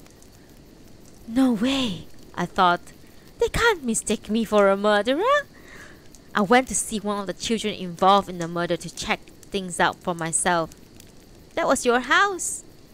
The child I went to see was on her way back from the school or the police. Was eyes down as she walked, accompanied by her mother. For just an instant, my eyes met the girl. That instant chat sent a chill through me. She had the same exact eyes as you. I had thought that the girl was just some grubby country child, but this could turn into something really amazing, I thought. You, at less than a meter tall, were so wonderful, but imagine a life-size version. That would be even more amazing. I could do more than just talk with you as you stood there. I could have you sit, walk with you, hold you when I go to sleep. I had a premonition that someday a miracle was going to happen. Soon, reports in the paper said that the suspect in the murder was a man in his 40s or 50s. And I forgot all about it. All I could think of was you. You didn't seem to notice it, but I was always looking at you. At school, on the road home, even in front of your home. Not long after this, my parents were reassigned to Tokyo and we moved back there. But each holiday, I would come back to the town to see you, how you were, pretending I wanted to visit the home of one of the more decent kids in town.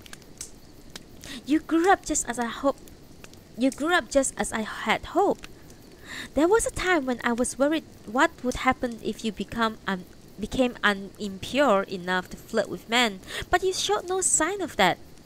When I was in college, I thought once talking to you, but waited patiently, laying the groundwork to make you mine.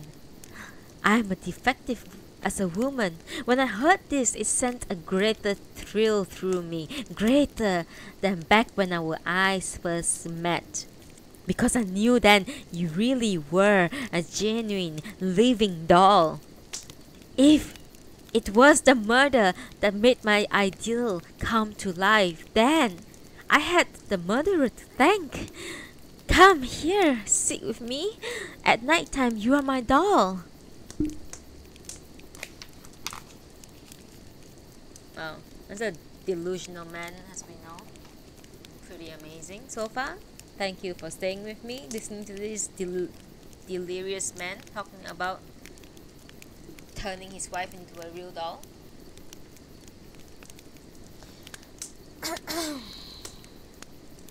Perhaps tired out from the trip or from the long tale, he soon fell asleep, holding me gently. I was still in the dress he had put on me, as if I really were a precious doll. Creepy, disgusted. It's impossible to express what I felt then. I realize now that the feeling I had felt for a long time, that someone was watching me, hadn't just been in my imagination. But knowing that it wasn't the murderer didn't give me any sense of relief. Instead, I was struck by the fear that now I was in the grip of something even more bizarre. And that night I did not sleep a wink. Tomorrow, I'm going back to Japan. That's all I could think of.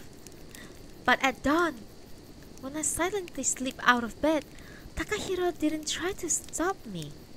Though, I'm sure he noticed. I took a shower, changed into ordinary clothes, and made a simple breakfast with the bread and eggs we had bought the day before.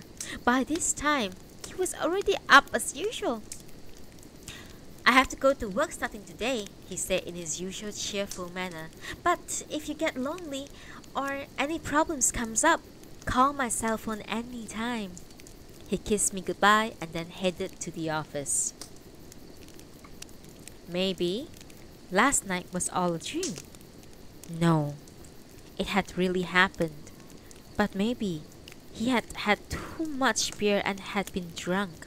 Maybe He really did like the doll and had actually stolen it, and came up with a story to hide his embarrassment.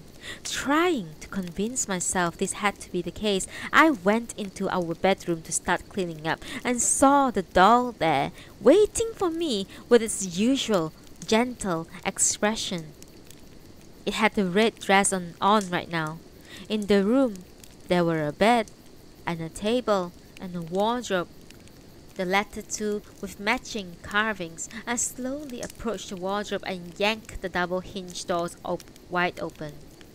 Inside, there were matching dresses in many colors, one for the doll and one for me. I flinched again, and tears welled up, but gradually a smile came to my face. Last night, in the dark, it was frightening to suddenly be made to wear the dress and hear Takahiro's bizarre story, but in the light of day, the rows of dresses in closet appeared gaudy and fun, though ultimately ridiculous, like clothes a circus clown would wear. Where did he buy all these clothes? And what was running through his mind when he did, I wondered. Surely he didn't take along pictures of the dresses done in colored pencil to a store, did he? Like the doll memo book I had thrown away long ago. Back when he was a child, there must have been something missing from his life, something vital.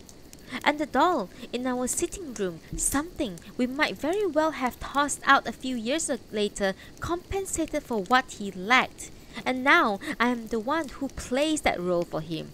For a few hours each day, he is the one who brought me from my small rural town to this far-off land in order for two imperfect, damaged people to live. What's needed is an absurd ceremony that allows them to hide their imperfections. I was always very good at convincing myself of these things.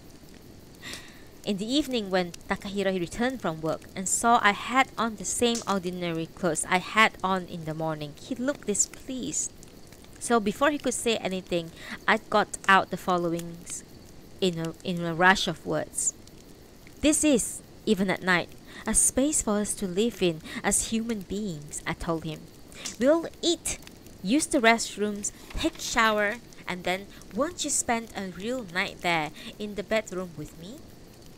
I was a little worried if it was too much for me, as a mere doll, to suggest spending a real night together, but he just smiled broadly. What's for dinner? He asked.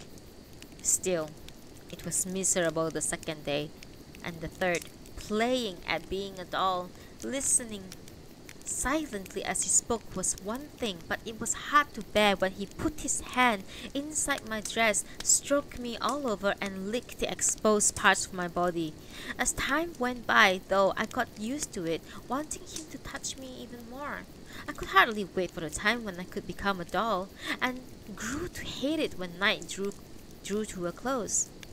But last night was different.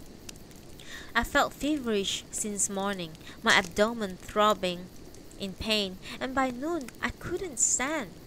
I lay down on the sofa in the living room, pulled up a blanket, and closed my eyes. And as soon as I did, though, the ticking of the clock bothered me and I couldn't fall asleep.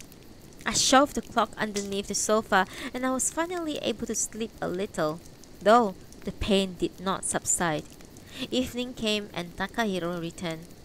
He was worried when he saw my pale face, and when I apologized for not having dinner ready, he told me not to worry. His kind words made me let my guard down, and that was a mistake. I would like to sleep here tonight, I told him. No, I won't allow that, Takahiro said in an icy tone. I don't know why I got angry, but last night I was really upset. Rage welled up in me. Don't make me play along with your perverted games when I'm feeling like this, I shouted. Right after I yelled out, I felt this sharp pain in my cheek. What did you just say? Takahiro pressed his face close to me, and the way he looked frightened me, but I didn't flinch. I was irritated beyond belief. I said you are perverted. Don't tell me you don't realize that you are a pervert? A loud shout, then another sharp pain in my cheek, and I collapsed on the floor. He straddled my still throbbing abdomen and grabbed my neck with both hands. Take it back! If you take it back right at this instant, I'll forgive you. Get down on your hands and knees and apologize, he said. That's when it happened. I felt something warm and sticky flowing from my crotch. Without getting up looking, I knew what it was, and I could picture the color. In the next instant, like a speeded up film, that mother ran through my head. Kids playing ball, a man showing up in work clothes appraising each child one by one, Emily being led away, the scene inside the changing room.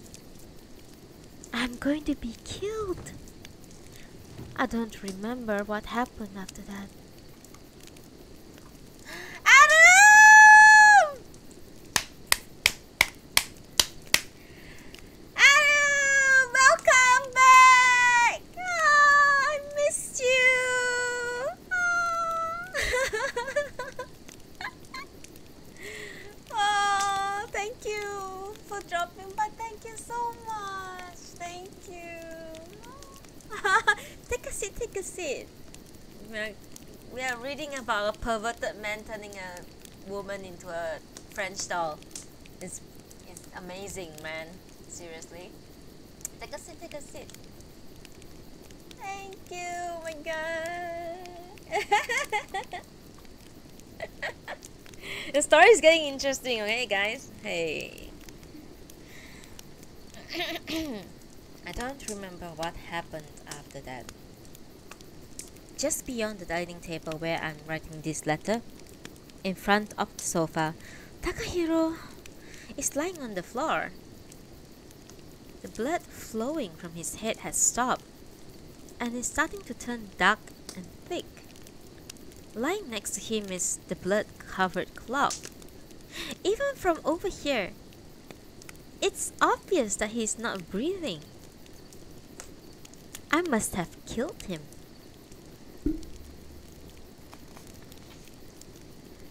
From the images racing through my head from back then, a sudden thought came to me.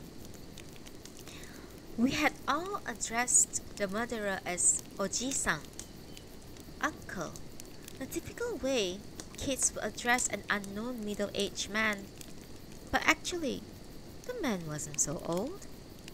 Probably only in his mid-30s. And I know now that the person who stole the French doll was someone else.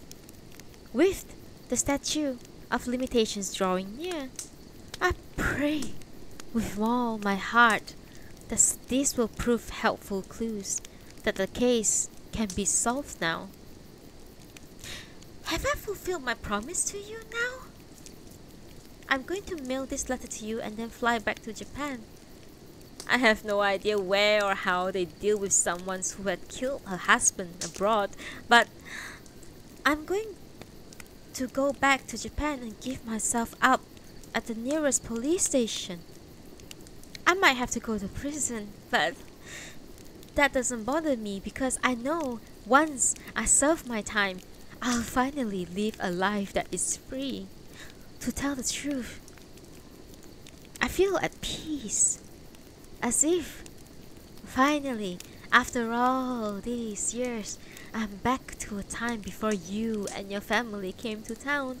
Back then, when I breathed that clean, pure air without giving it a second thought. Take care of yourself. Goodbye. Yours, Sae. Hey! We just finished the first chapter. We're gonna continue to the second chapter. So my plan is to read 2 chapters per day. So today I'm reading 2 chapters. Oh, thank you, thank you, thank you, thank you. Thank you so much, thank you so much. I hope I did a good job. I haven't read in a long time. Okay.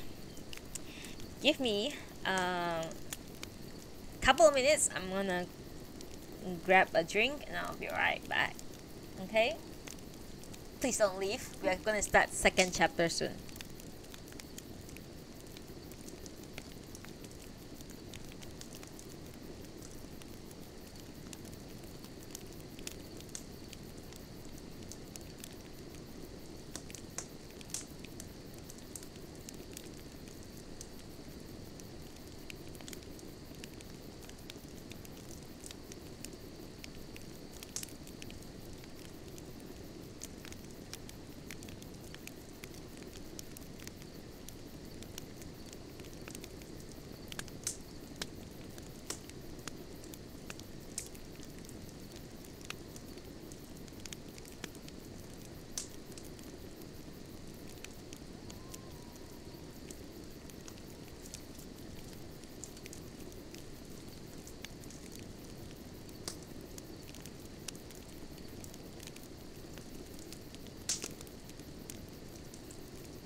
Bing bong, bing bong, bing bong, bing bong, bing bong. Second chapter coming. Bing bong, bing bong.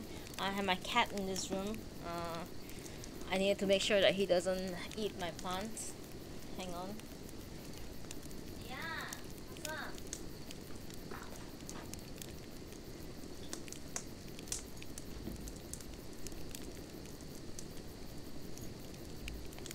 Oh my god, wait.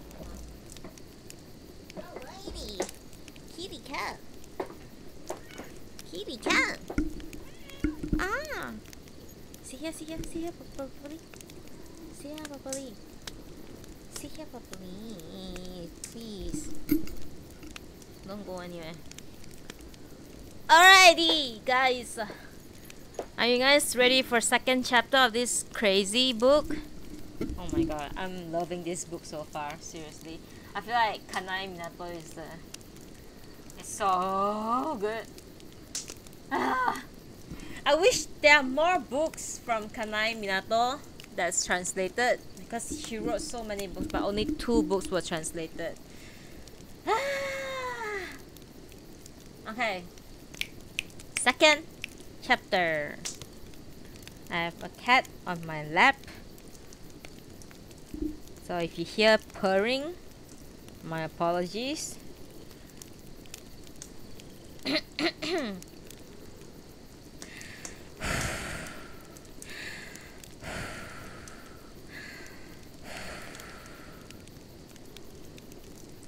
We are now starting the second chapter of Kanae Minato's Penance.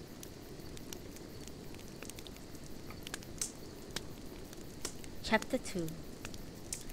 An unscheduled PTA meeting. Thank you all for coming to this unscheduled meeting of the Wakaba 3rd Public Elementary School PTA. I know you all must have been busy, and I appreciate your coming out despite the rain. I am Miss Shinohara. Normally, someone from higher position, the principal or vice principal, would be standing here, but the only adult who can explain best what you as parents and those of you from the community was to know is me. So I insisted on being allowed to speak to you. What I'm going to say has not been written down and checked beforehand. So if by chance I happen to say something thoughtless, it is entirely my responsibility and not the school's. Please keep this in mind. I would like to begin by discussing the events that took place at the beginning of this month at our school, the incident in which a child was injured. This took place on Wednesday, July 5th at around 11:45 a.m. at the outdoor pool on the school grounds.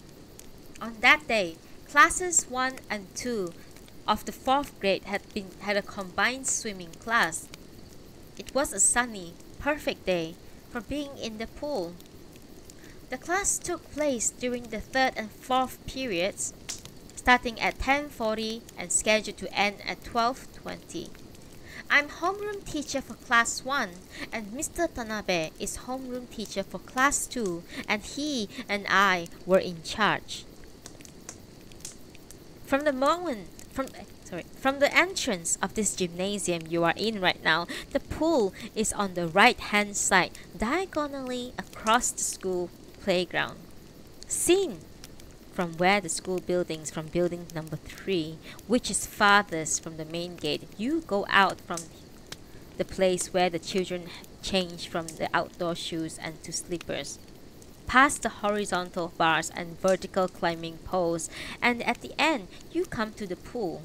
At the entrance to the pool there is a metal sliding gate. The only entrance is that one, facing the playground. Except for when the pool is being used for class or for the swim club, the gate is padlocked from the outside. But when the pool is in use, we leave it unlocked since we never expect any intruders to come in. We also do that to make it easy for any child who is feeling sick to go straight to the nurse's office, which is on the first floor of building number 3. There's a storage case right inside the entrance where children store their shoes. Then, it's just a few steps up to the pool. The changing rooms and showers are in the back, so the children proceed past the side of the pool where the springboards are, which is a little wider than the other side. Then, put on the swimsuits in the changing rooms, take a disinfectant shower, and then assemble next to the springboards. In the back, beyond the chain link fence, is a privately owned tangerine orchard. I hope you can picture the layout from this. Whenever we have a swimming class, the parents must check off and sign a health form so they know exactly when their children will be having a swimming class. In TV interviews, however, several of the parents of the children in my class insisted that the school had never informed them that their children were having a swim class that day. I find that hard to fathom. The schedule for swimming classes is also printed in bold on the monthly class schedule sent out to everyone because some children need doctor's permission to participate. A separate schedule of swimming classes was also distributed. Please don't misunderstand me. I'm not trying to be sarcastic. I want everyone to consider all this not from the standpoint of the victim, but from that of adults responsible for protecting the children and of the parents and the people in this community. Oh, hydrate. I just saw that. Thank you.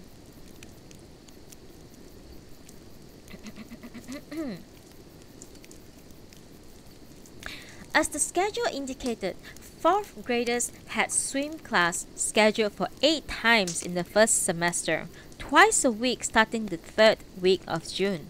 The day in question was the 7th class. By then, the pupils were completely used to swimming, and all 70 in the 2 combined classes were able to swim 25 meters, so none of these children were having any particular problems, and class was going smoothly. During the final 30 minutes of the class, we timed the pupils to see how long it takes them to swim freely for 25 meters. So, at 11:35, when we were in the 4th period, the pupils were practicing for this, and we went down the alphabetical class list, having them swim in the lanes. There are 6 lanes. Lanes 1 to 3, nearest to the playground, were for class 1, and lanes 4 to 6 for class 2. So I was on the playground side, and Mr. Tanabe was by the changing rooms, each of us supervising and instructing the children in our respective classes. There were approximately 12 children using each lane, divided according to the alphabetical list, and with 3 children in each lane at any time, with about 5 meters separating each one of them. The rest of the children were seated in front of the springboard. It was 11:45 by my watch, and I was thinking we should start timing the children. That's when that man, Sekiguchi, broke in. Kazuya Sekiguchi, 35, unemployed, the TV news said. I would like to ask a favor from you. As you listen to what I have to say, please try to imagine the way things were at that time of the incident.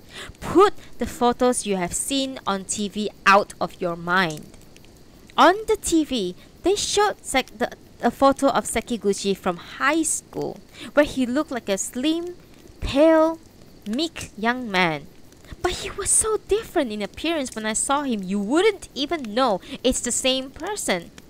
He was a little shorter than me, around 5'5", and he was very heavy, probably over twice my weight, well over 200 pounds.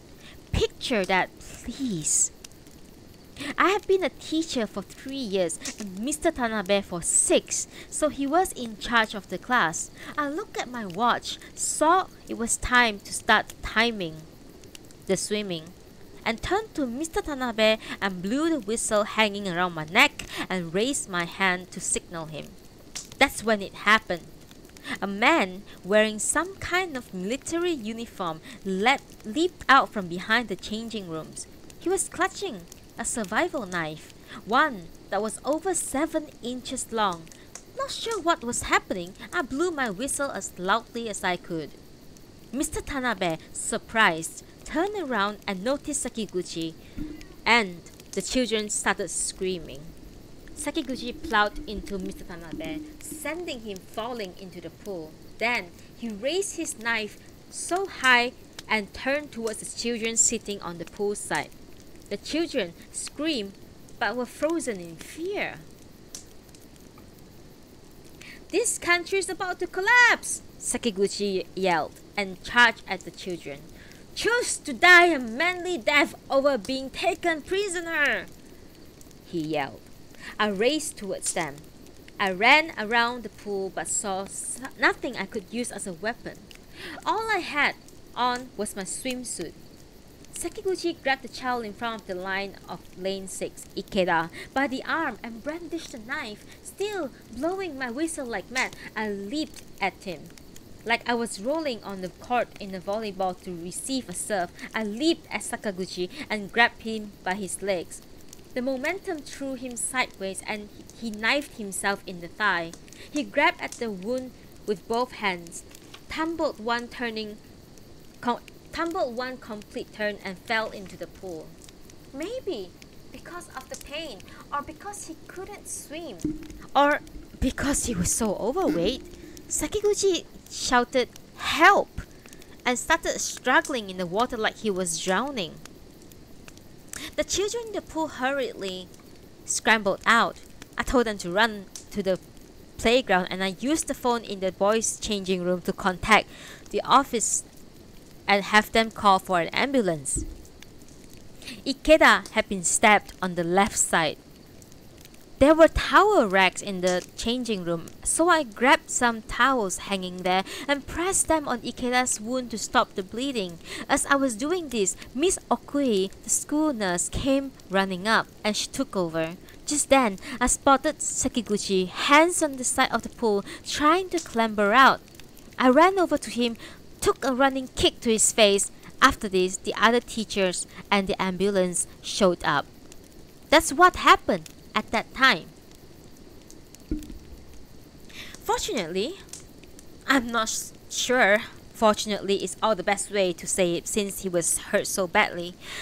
Ikeda still in the hospital with a severe injury that will keep him there for a good month, will recover. There were a couple of children who fell and scraped their knees while running away, but no other children were hurt by Sekiguchi.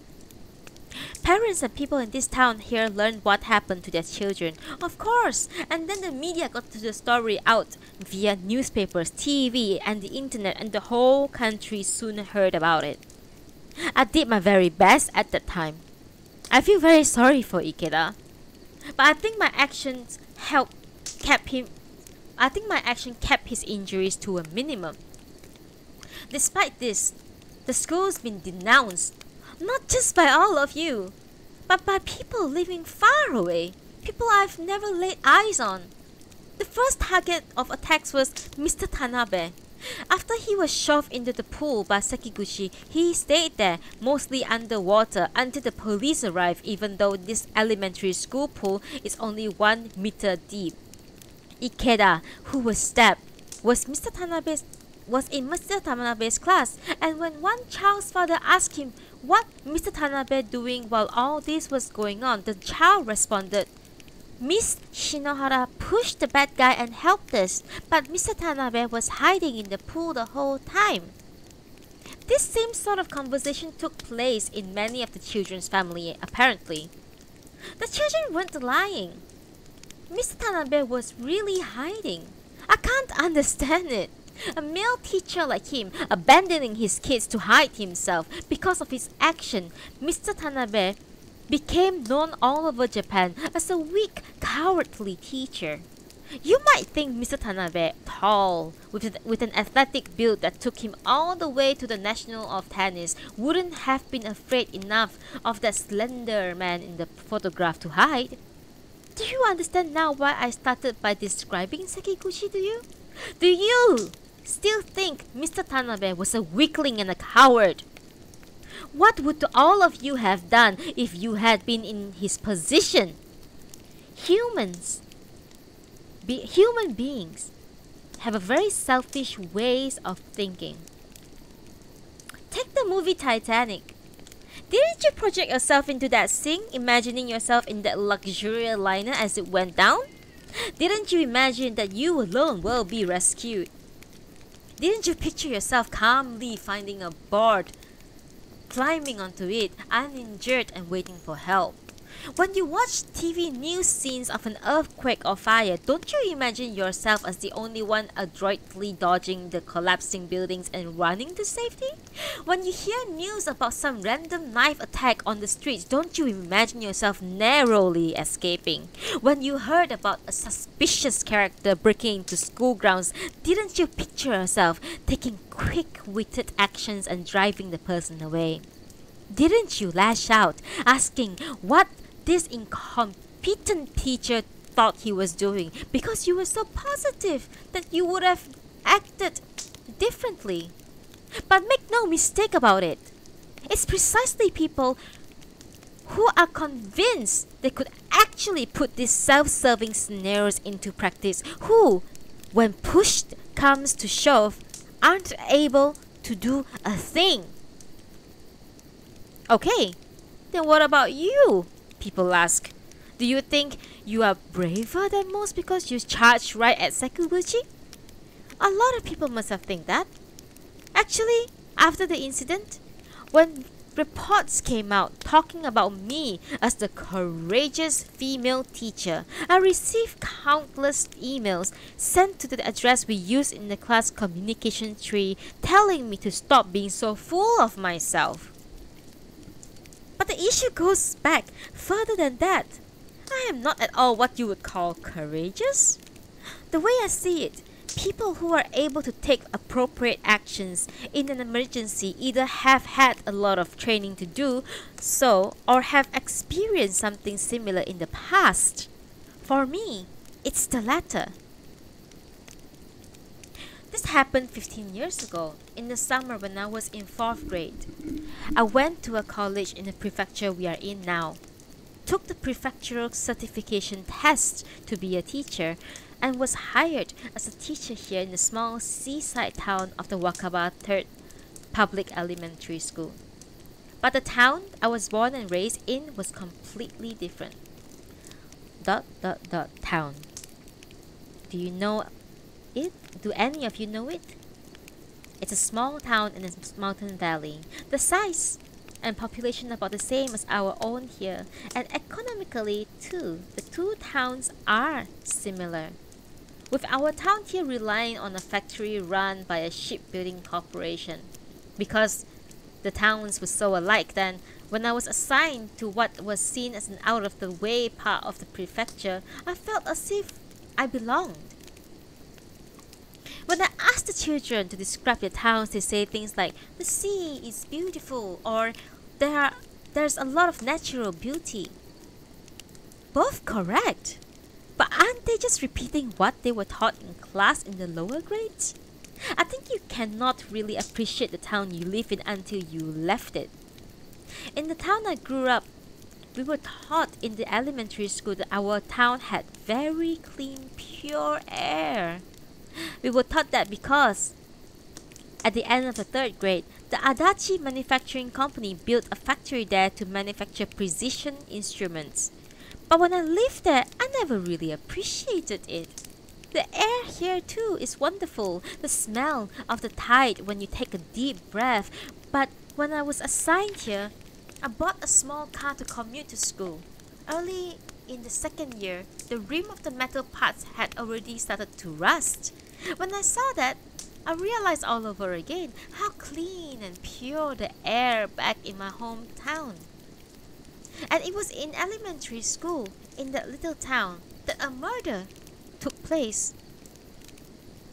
The incident that happened here recently was heavily reported for the first 3 days, but after a month, it seems like everyone had completely forgotten about it, except those in town.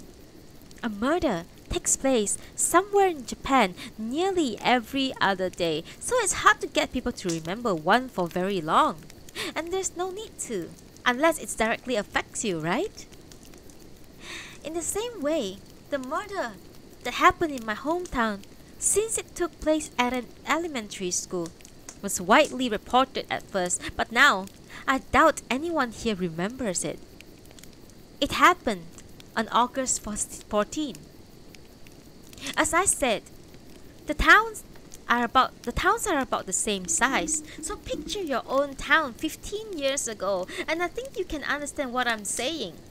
Back then, for country children with their grandparents under the same roof, the Obon holidays was nothing special. It was actually kind of a boring day, with relatives visiting from the big cities. We were in the way at home, and our parents yelled at us to go play outside. But the pool at school was closed, so we went to the riverside to play our parent. But the pool at school was closed, and if we went to the riverside to play, our parents would get upset at us, telling us how spirits of the dead would come out from the water and grab our legs. There were no recreational facilities in town, not even a mini-mart. In the morning, I visited the family gravesite with my immediate family and other relatives, had an early lunch, and then, until the sun set, had to wander about this boring town aimlessly like a refugee. But there were a lot of kids in the same boat. Not just me, but the girls in the West District I always played with. My classmates, Sae, Akiko, and Yuka, were at loose ends just like me. Fortunately, there was the elementary school in our district, and we often did gather there to play at the school grounds. There was a girl named Emily with us then. She wasn't born in the town. From the time we entered elementary school, it was always my job to decide what kind of games we would play. Probably because I was so tall, even with my classmates, I was always treated like an older student. For instance, when we were playing by the river once, and one of the children's shoe was washed away, it was me. They looked too for help. Not that they asked me directly to fetch it, it was more like, Maki, what do we do? Then of course, I had to go retrieve it. I ran downstream, gingerly stepped into the river with my bare feet, lay in wait for the shoe as it flowed towards me, and then somehow grabbed it. We knew you would get it, Maki! They cried out, making me feel as if I was their older sister or something. It wasn't just kids who treated me like that. Once, when we were walking home from school as a group and one of the children fell down and started to cry, an adult passing by scolded me. You are older, so you've got to keep an eye on them. The same thing happened at school. If one of the other kids was left out, it was always me the teacher came to make sure the child was invited to join in. My parents had always acted that way towards me too. I was the older of two sisters, so it was natural to be treated that way at home. But whenever there was an event, like a festival or something, they always made me take on some major role in any activity where the kids were the focus. The school had a role volunteer corps, and when I didn't participate, my mother found out the other neighborhood kids had. She poked me angrily in the head and back, and after that, unless I had some other important thing going on, I always took part. Because of this, people in town always said that I was mature and reliable. And after I heard this enough times, I started to believe them, to see myself as exactly that. So, I thought it was only natural that I take control of any situation. If anything, I thought I had to. When we were playing too, I always racked my brain to figure out what would be the most fun. You might be wondering why I'm bringing this up.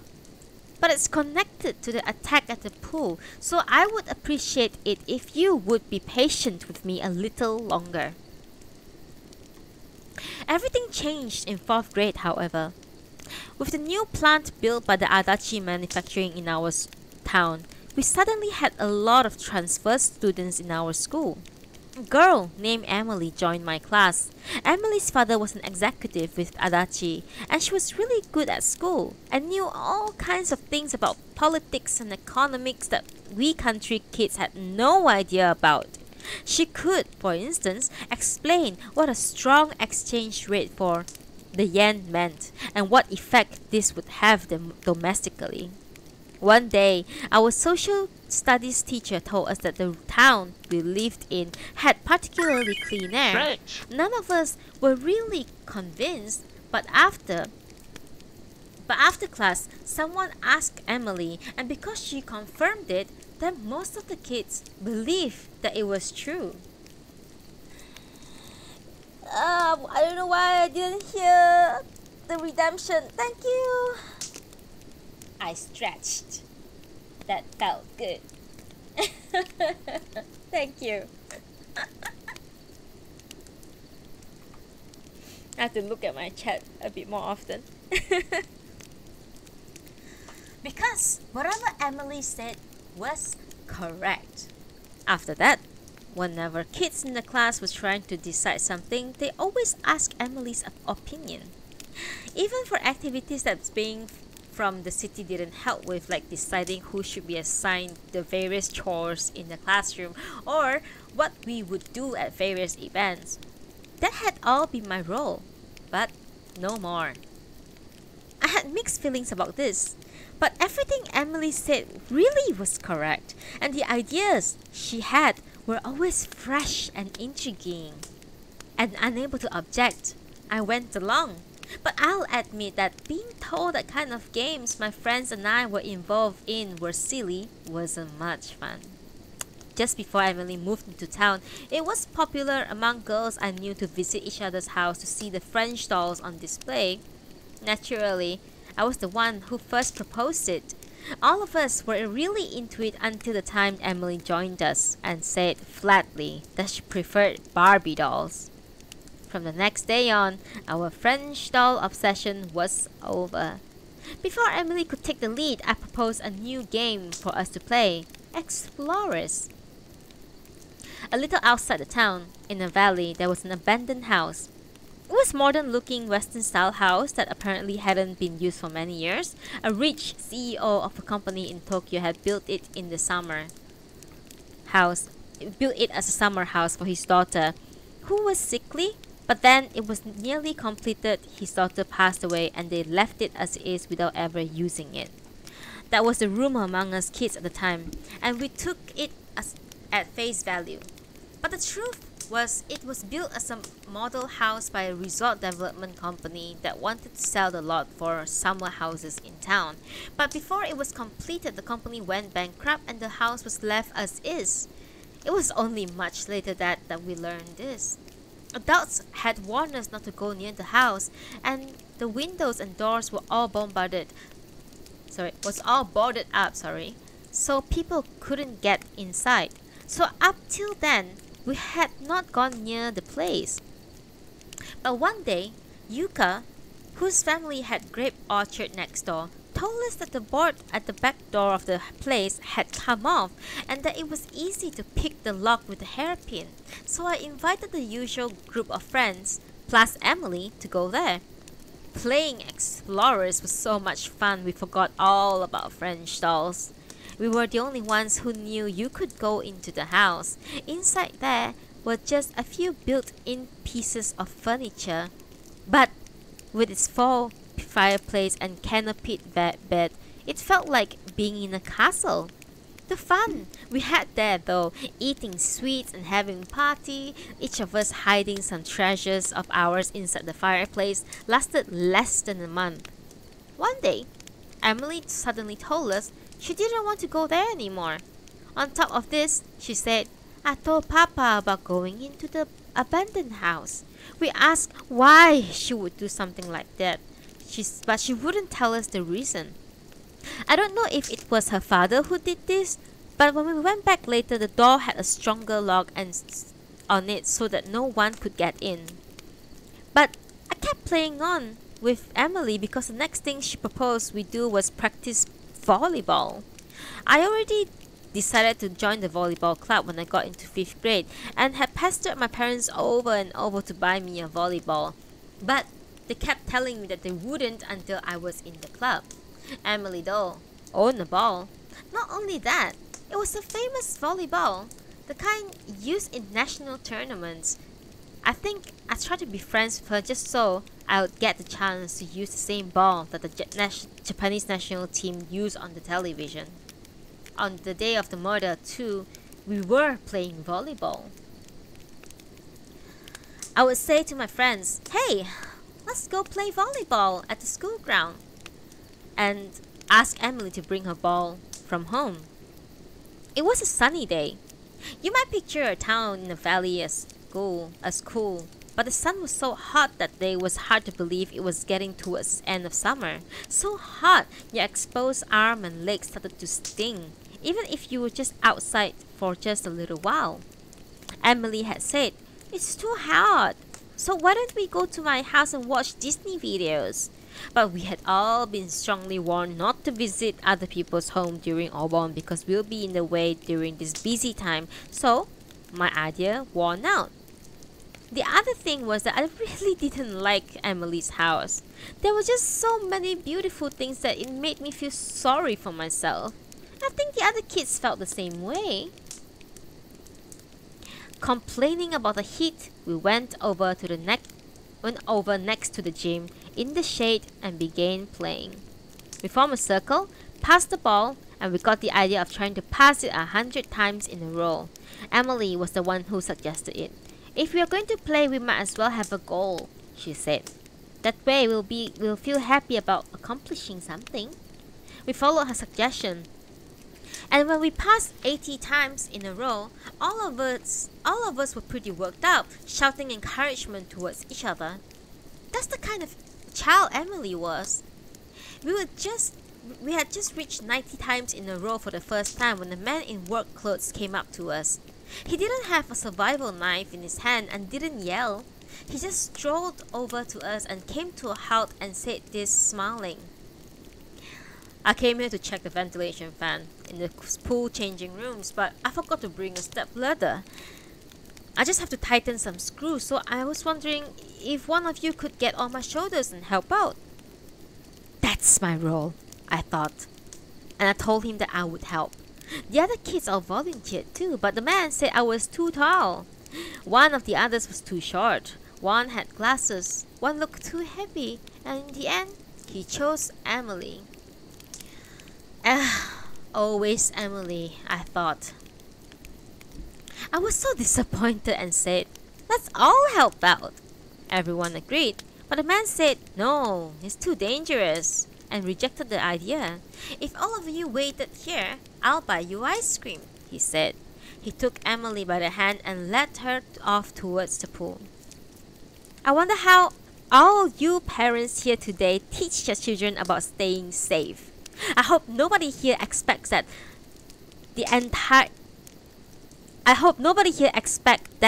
that's entirely the job of the school.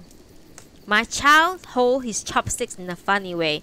What are you teaching them here in the school? The other day I had a phone call like this. The child was also in 4th grade. What has his parents been doing up till now? Maybe his parents had the same idea, that the school is entirely responsible for training children. Of course we teach children how to respond. If a suspicious person tries to talk to them on the way home from school, they know they're supposed to yell for help or push the alarm button on their backpack and run away. We make it clear they should never, ever get into a stranger's car. That they should run into a nearby store or house and seek help. That they should avoid deserted streets. That if something happens, they should report it to an adult right away. There are a lot of parents who take this seriously. There's an online crime prevention service now that sends out alerts whenever there's a report of suspicious person lurking around, and I think many people must have registered for that service. Just the other day in my class, one of the girls told me that on the way to school that day, at the crosswalk, a weird old guy had been staring at her. I ran out to check and discovered that it was one of the male homeroom teacher for another school grade, whose turn it was to supervise the school crosswalk. If back in my day we had been as cautious as this girl was, maybe we would have been able to avoid the awful incident. But there weren't any adults then who reminded children, including us, to be so cautious. To say nothing of the fact that this took place at a school and the man had on work clothes and had seemed like a plausible reason to be there. After Emily left, we went on passing the ball, finally reaching our goal of 100 times, and then we sat down on the steps of the gym to chat. But still, Emily hadn't returned. Before long, it started getting dark and the signal for 6 o'clock started playing. In this town is the Melody's 7 children, but in the town I grew up, it was Greensleeves. We were getting a little concerned about Emily, so we went over to the pool to check on her. The location of the school pool that was very similar to the one here. The gate was unlocked the whole summer, so we went right in, walked around the pool, and headed towards the changing room. The only sound was that of some cicadas far away. The changing rooms were unlocked too. I was in the lead and opened the door to the girls' changing room, but neither Emily or the man was inside. I was a little upset, thinking that maybe she had gone home without saying anything to us, so we went over to the boys' changing room just to double check. It was Akiko who opened it. She slid it open, looking away from the door, and at that instant, a horrendous scene leaped out at us. Emily, laying on the floor, her head was towards the door so we could see clearly her face, her eyes wide open, liquid dripping from her mouth and nose. We called her name over and over, but there was no response. She's dead, I thought. Something awful has happened. I think it was a conditioned reflex, but I quickly instructed the other girls what to do. 1 second, my cat is going to eat my plant. Stop it! No!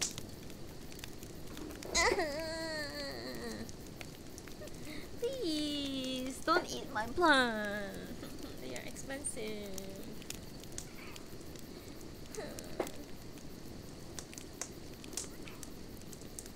Just calm down and sit here with me, please. Please.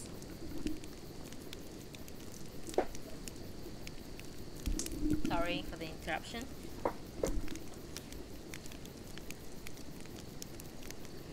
She's dead, I thought. Something awful has happened. I think it was a conditioned reflex, but I quickly instructed the other girls what to do. I told Akiko and Yuka, both really fast runners, to go to, respectively, Emily's house and the local police station. Sae, who was the quietest among us,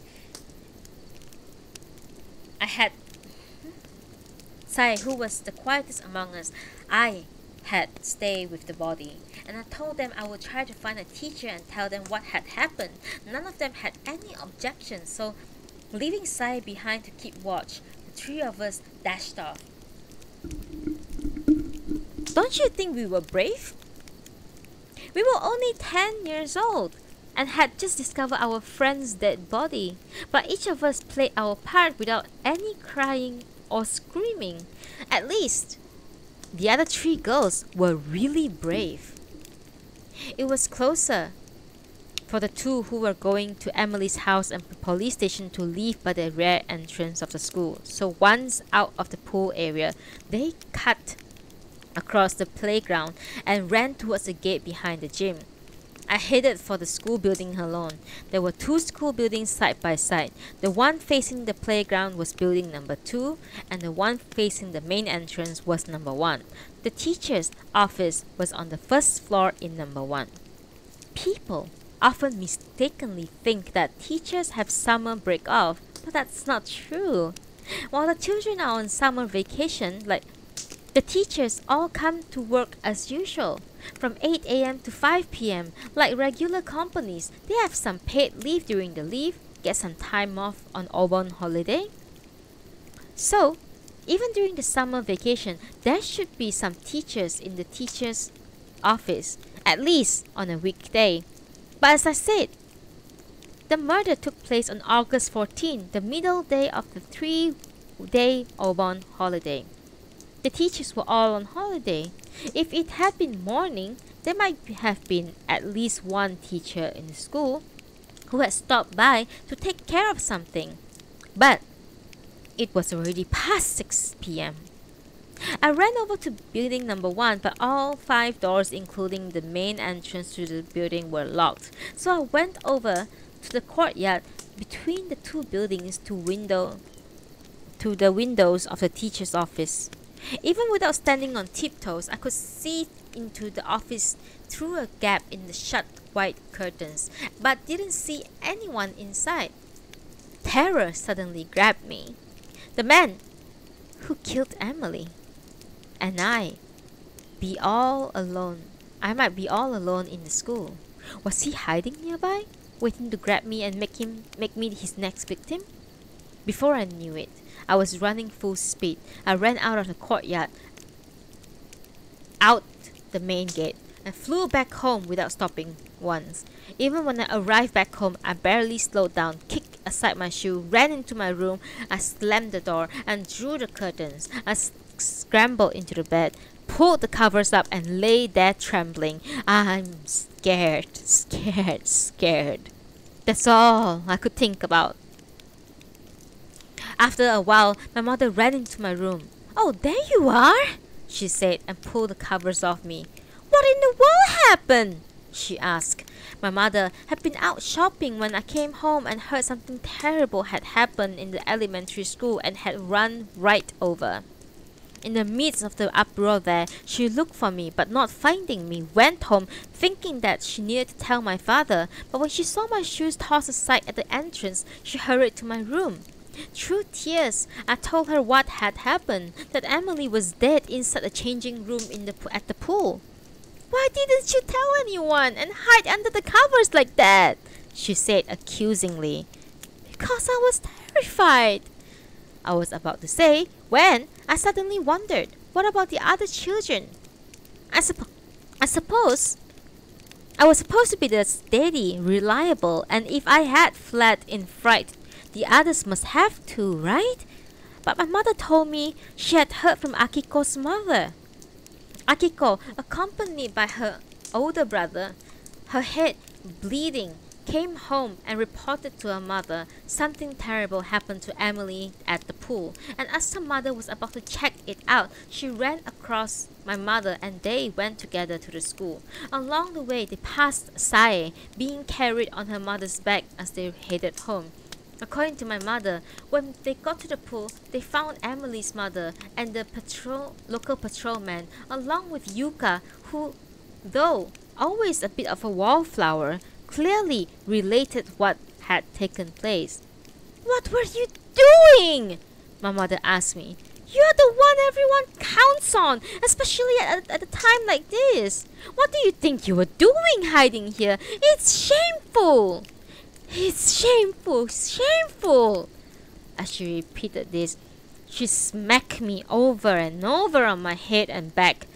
"I'm so sorry," I repeated, blubbering, because I didn't really understand who I was apologizing to or what for. I think you get the picture. I was the only one who ran away, while the other 3 girls did exactly they were supposed to do. It must have been very frightening to tell Emily's mother that she was dead, and to explain everything to the patrolman, a taciturn man with a frightening expression, but staying with the dead body. That must have been the most terrifying of all. I knew now I was a complete coward. Not only that, but the murder had taken something else, something very important, away from me. My very reason to exist. The police questioned me alone about Emily's murder, but more often, the 4 of us were questioned together or with our parents and teachers along. Which direction did the man come from? What did he say when he first spoke to you? What about his clothes, his build, his facial features? Did he remind you of anybody, any famous entertainers? I tried my hardest to remember the day of the murder and set the example in responding to their questions, to make up for the feeling of guilt I had for being the only one who ran away. My mother, who had come with me, kept poking me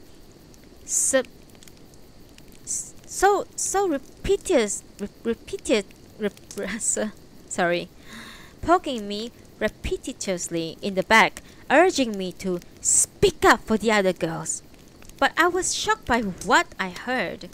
When the other girls answered the questions, they all contradicted with what I said.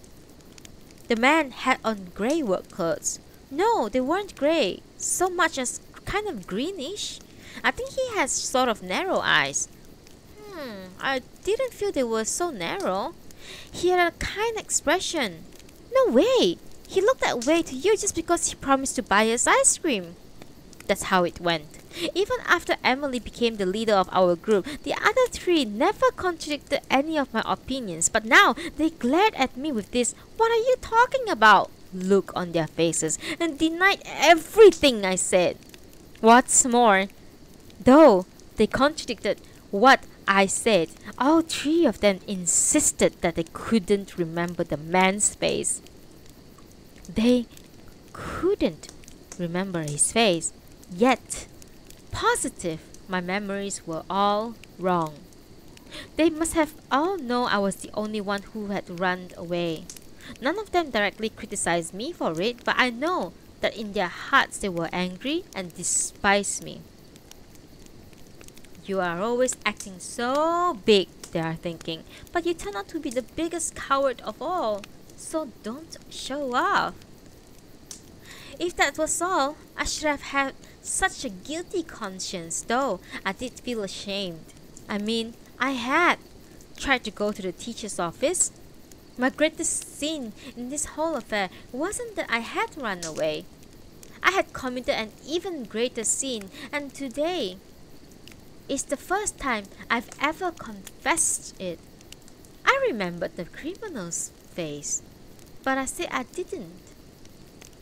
When I saw how the other three girls, though they claimed to remember clearly everything from the time men called out to us to the time we discovered the body, shook their head and said they couldn't recall the most important thing of all, the man's face, I was stunned.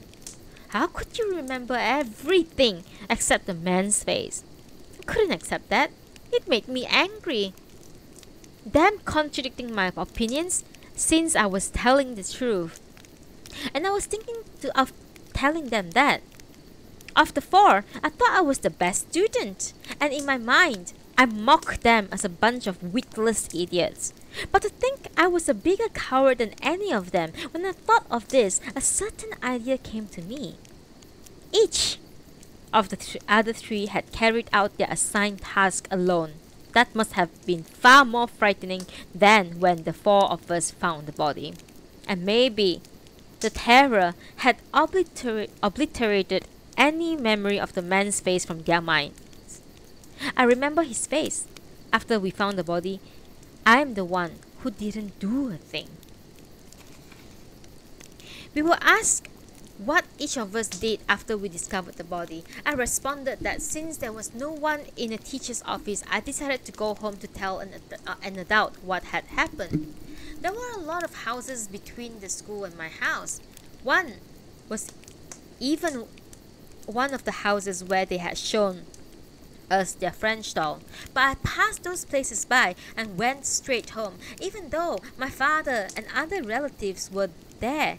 Didn't say a word to anyone. If I had told someone, they might have been able to gather more eyewitnesses information about the man. Only recently did this thought occur to me. I concluded that it would be worse to say I remembered the man's face. If I was the only one who answered accurately, the police and my teachers would realize that I was the one who didn't do anything and attack me for it. Still, I didn't regret saying that I couldn't recall his face. In fact, soon afterward, I was glad that I had. That's because they didn't catch the murderer. If, say, I alone said I remember what he looked like, and the murderer learned of this, I was sure I would be the next one to be killed. By saying I didn't remember, I was protected. Perhaps this was the period in our life when we went from being friends with other children just because they were the same age and lived nearby to finding friends on our own who shared similar interests and ideas. Or maybe it was just because we didn't have to be reminded of the murder. But afterward, the four of us didn't play much together. When I went to 5th grade, I joined the volleyball club, and in 6th grade ran for vice president of the student council and was elected. Since a boy was always the president, my mother urged me to run for vice president. I made new friends, found new areas to be active in, and worked hard to clear my name. In junior high too, I took the lead in being in student government and was very active in the local volunteer activities. Even more than before, people said that I was steady, reliable girl. I didn't recognize my behavior as an escape response, and watching the other three girls from afar, Sae, always trembling in fear, Akiko, who kept refusing to go to school, and Yuka, who became a delinquent going out at night and shoplifting, I was convinced that I was the one who had recovered best after the murder. I had convinced myself I had done everything I could have after the murder. That is, until that day. 3 years after Emily's murder, her parents moved back to Tokyo. Her mother said she wouldn't leave town until the murder was solved, but her husband was reassigned to Tokyo and didn't have a choice. Emily's mother had been so devastated by her daughter's death that she fell ill for a time, and she was, of course, the only one who most hoped that the case would be solved. But staying behind and searching for the murderer all by herself was beyond her. It was in the summer of our first year in junior high when Emily's mother, tall and slender and as beautiful as an actress, called us to her home. Before she moved away, she wanted one more time to ask us about what had happened on that terrible day. This will be the last time, she said. We couldn't refuse. Her husband's driver came to each of our house to turn in a huge car to pick us up, and we set off for Emily's home in the Adachi Company apartment building, a place the four of us had only visited together once, that one time before. This was the first time since the murder that the four of us had done anything together, but in that car, we never spoke of the murder at all. What clubs are you guys in? We asked each other. How did your final exams go? Harmless topics. Emily's mother was alone in her home. It was a sunny Saturday afternoon.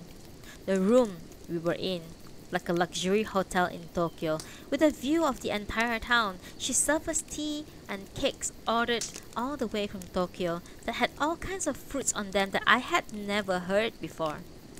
If only Emily had been there, it would have been a very elegant little farewell party. But Emily had been murdered. An heavy, oppressive feeling that didn't match the sunny weather hung over our gathering. Thank you for coming on Hikari. Thank you. Please take a seat.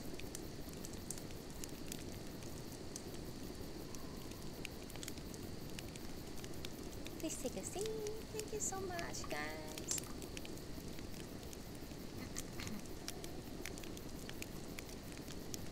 After we finished the cakes, Emily's mother asked us to tell her about the murder. I did most of the talking, but after all four of us had briefly spoken about the day, Emily's mother suddenly burst out in a loud, hysterical voice. Enough already! You keep repeating the same stupid thing over and over. I can't remember his face. Because you are such idiots. 3 years have passed and they haven't arrested the murderer. Emily was killed because she played with idiots like you. It's your fault. You are all murderers. Murderers. In an instant, the world changed.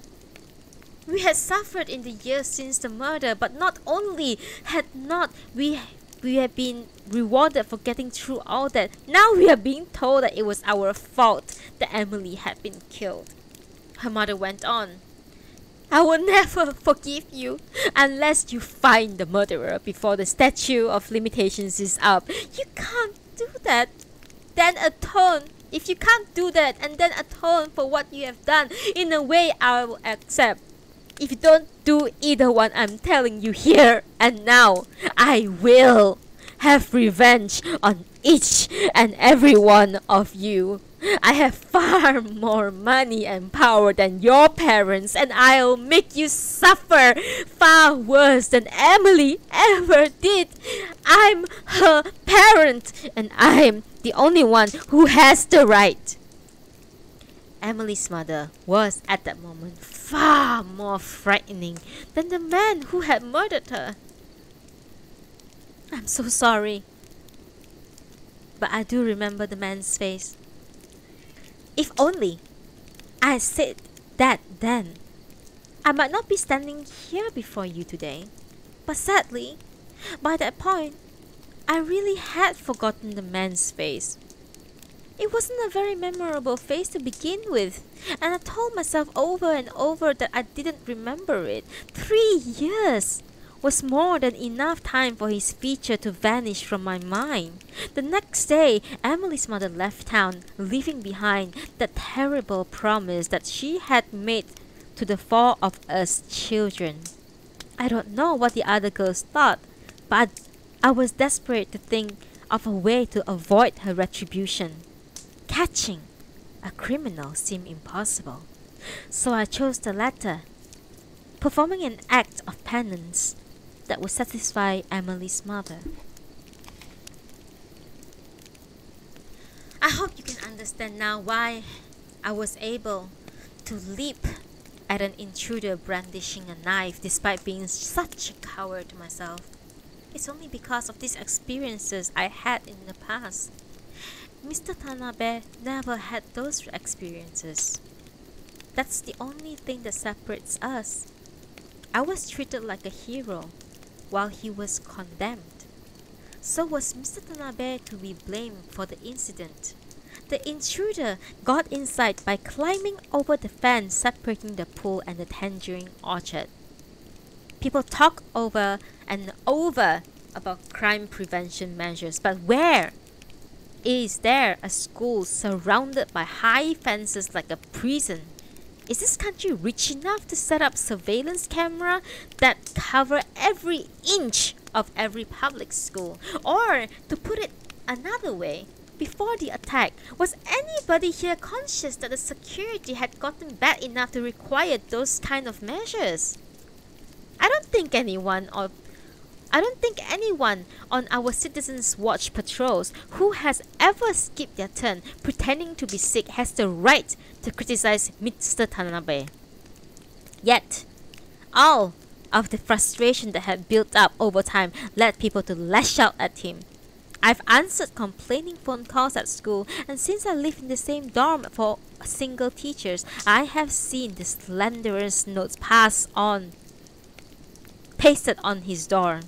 The language on some of them is so awful you can hardly stand to look, and it makes me wonder whether whoever wrote them would ever let their children read them. Mr. Tanabe's phone and cell phone ring late at night, and I have even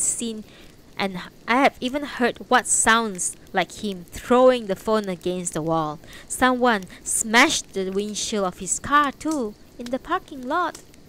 For these reasons, as I'm sure you are aware, Mr. Tanabe is not in a condition emotionally to stand before all of you today.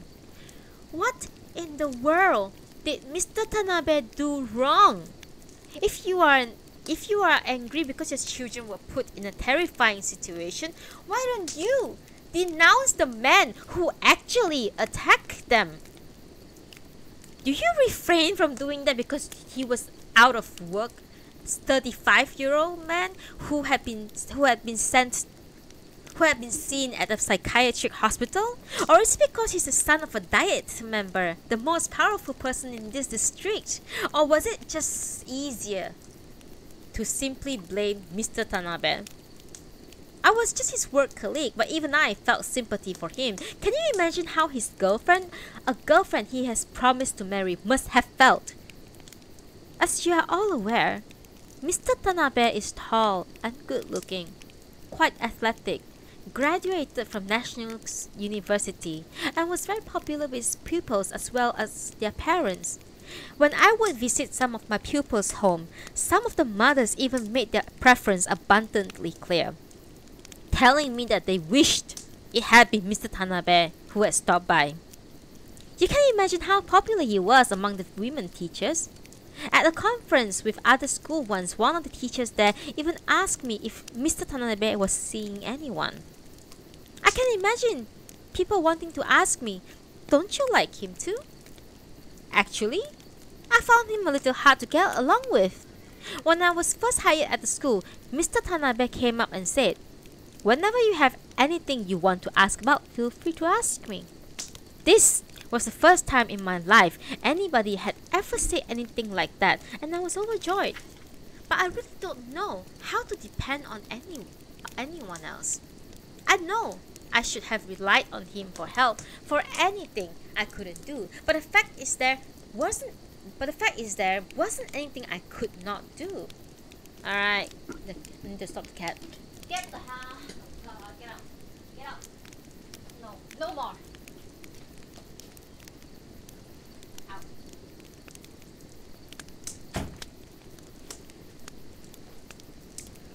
Sorry guys. I'm sorry. I'm sorry.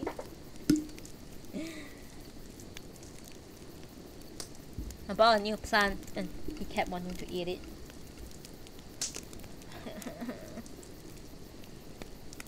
As I got to know him better as a colleague, I started to think I actually disliked him. Mr. Tanabe was a lot like me and I hated myself. Being good at academics and sports is not necessarily a clear gauge of the caliber of a person. A person's physical size has nothing to do with it, but if you are physically big and can handle things fairly well, people do start to see you as capable and reliable. Mr. Tanabe must have been told since he was a child too that he was very capable. Being a boy, maybe he heard this even more than I did. I think he became overly conscious of this and that he was a capable person. When a problem occurred in his class, instead of consulting with other teachers in the same grade, he struggled to solve it on his own. And he'd even poke his nose into other classes' problems, trying to give them advice. I have similar tendencies, so I imagine Mr. Tanabe found it hard to get along with me too. The woman Mr. Tanabe went out with was a short, slender, fragile, doll-like woman. She was so good with computers. She once joked that she had infected the police with the virus. Yet, Mr. Tanabe was passing by once. She asked him to show her how to use a printer.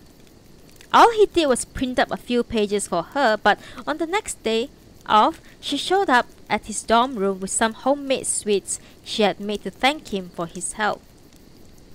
When I saw Mr. Tanabe happily inviting her in, it was the first time I ever realized that relying on others wasn't so hard after all. I wasn't jealous of her, but she reminded me of one of my friends who had been with me that day during the murder. And I knew she was the type that I wasn't all that fond of. This woman was Miss Okui, the school nurse. Right after Sekiguchi fell into the pool, I used the extension phone to call the teacher's office. I told them an intruder snuck into the pool area and someone got hurt. Call an ambulance. When I did, the first one who rushed to the pool wasn't some sturdy male teacher but doll-like Miss Okui. She must have reacted more to the news than someone who was injured rather than to the idea that the intruder was there. Maybe all the male teachers were too busy finding something to use as a weapon. The day after Mr. Tanabe took an overdose of sleeping pill and rushed to the hospital, Miss Okui phoned a publisher and told them that she thought that I overreacted. Later the same day, the following article was posted on a weekly magazine's online site. Don't claim you never saw it. The article says, "This female teacher is seen as a hero for boldly leaping at the intruder to protect her pupils. But did she really need to go as far as to take a man's life? The children had all run to safety, yet each time the man, wounded badly in the thigh, raised his face out of the water, she kicked it like a soccer ball, sending him sinking to the bottom of the pool until he no longer raised his face anymore.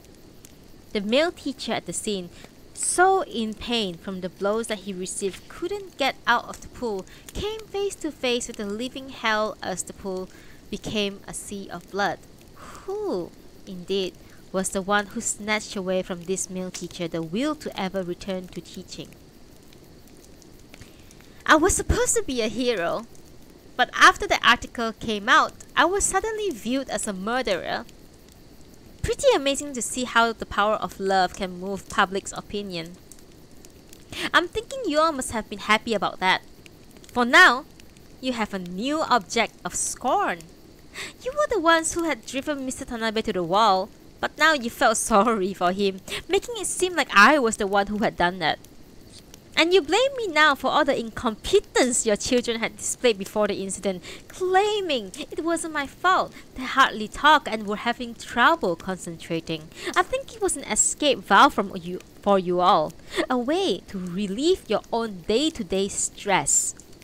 When someone demanded that I pay them to replace the blood-soaked towel, I couldn't believe my ears.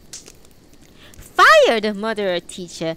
Get down on your hands and knees and apologize. Take responsibility for what you did. Which explains why we are holding this unscheduled PTA meeting today, and why I am standing here before you.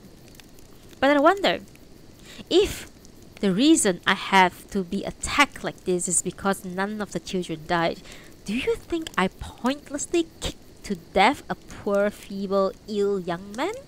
Would it have been better for me to wait until he had killed 4 or 5 more people?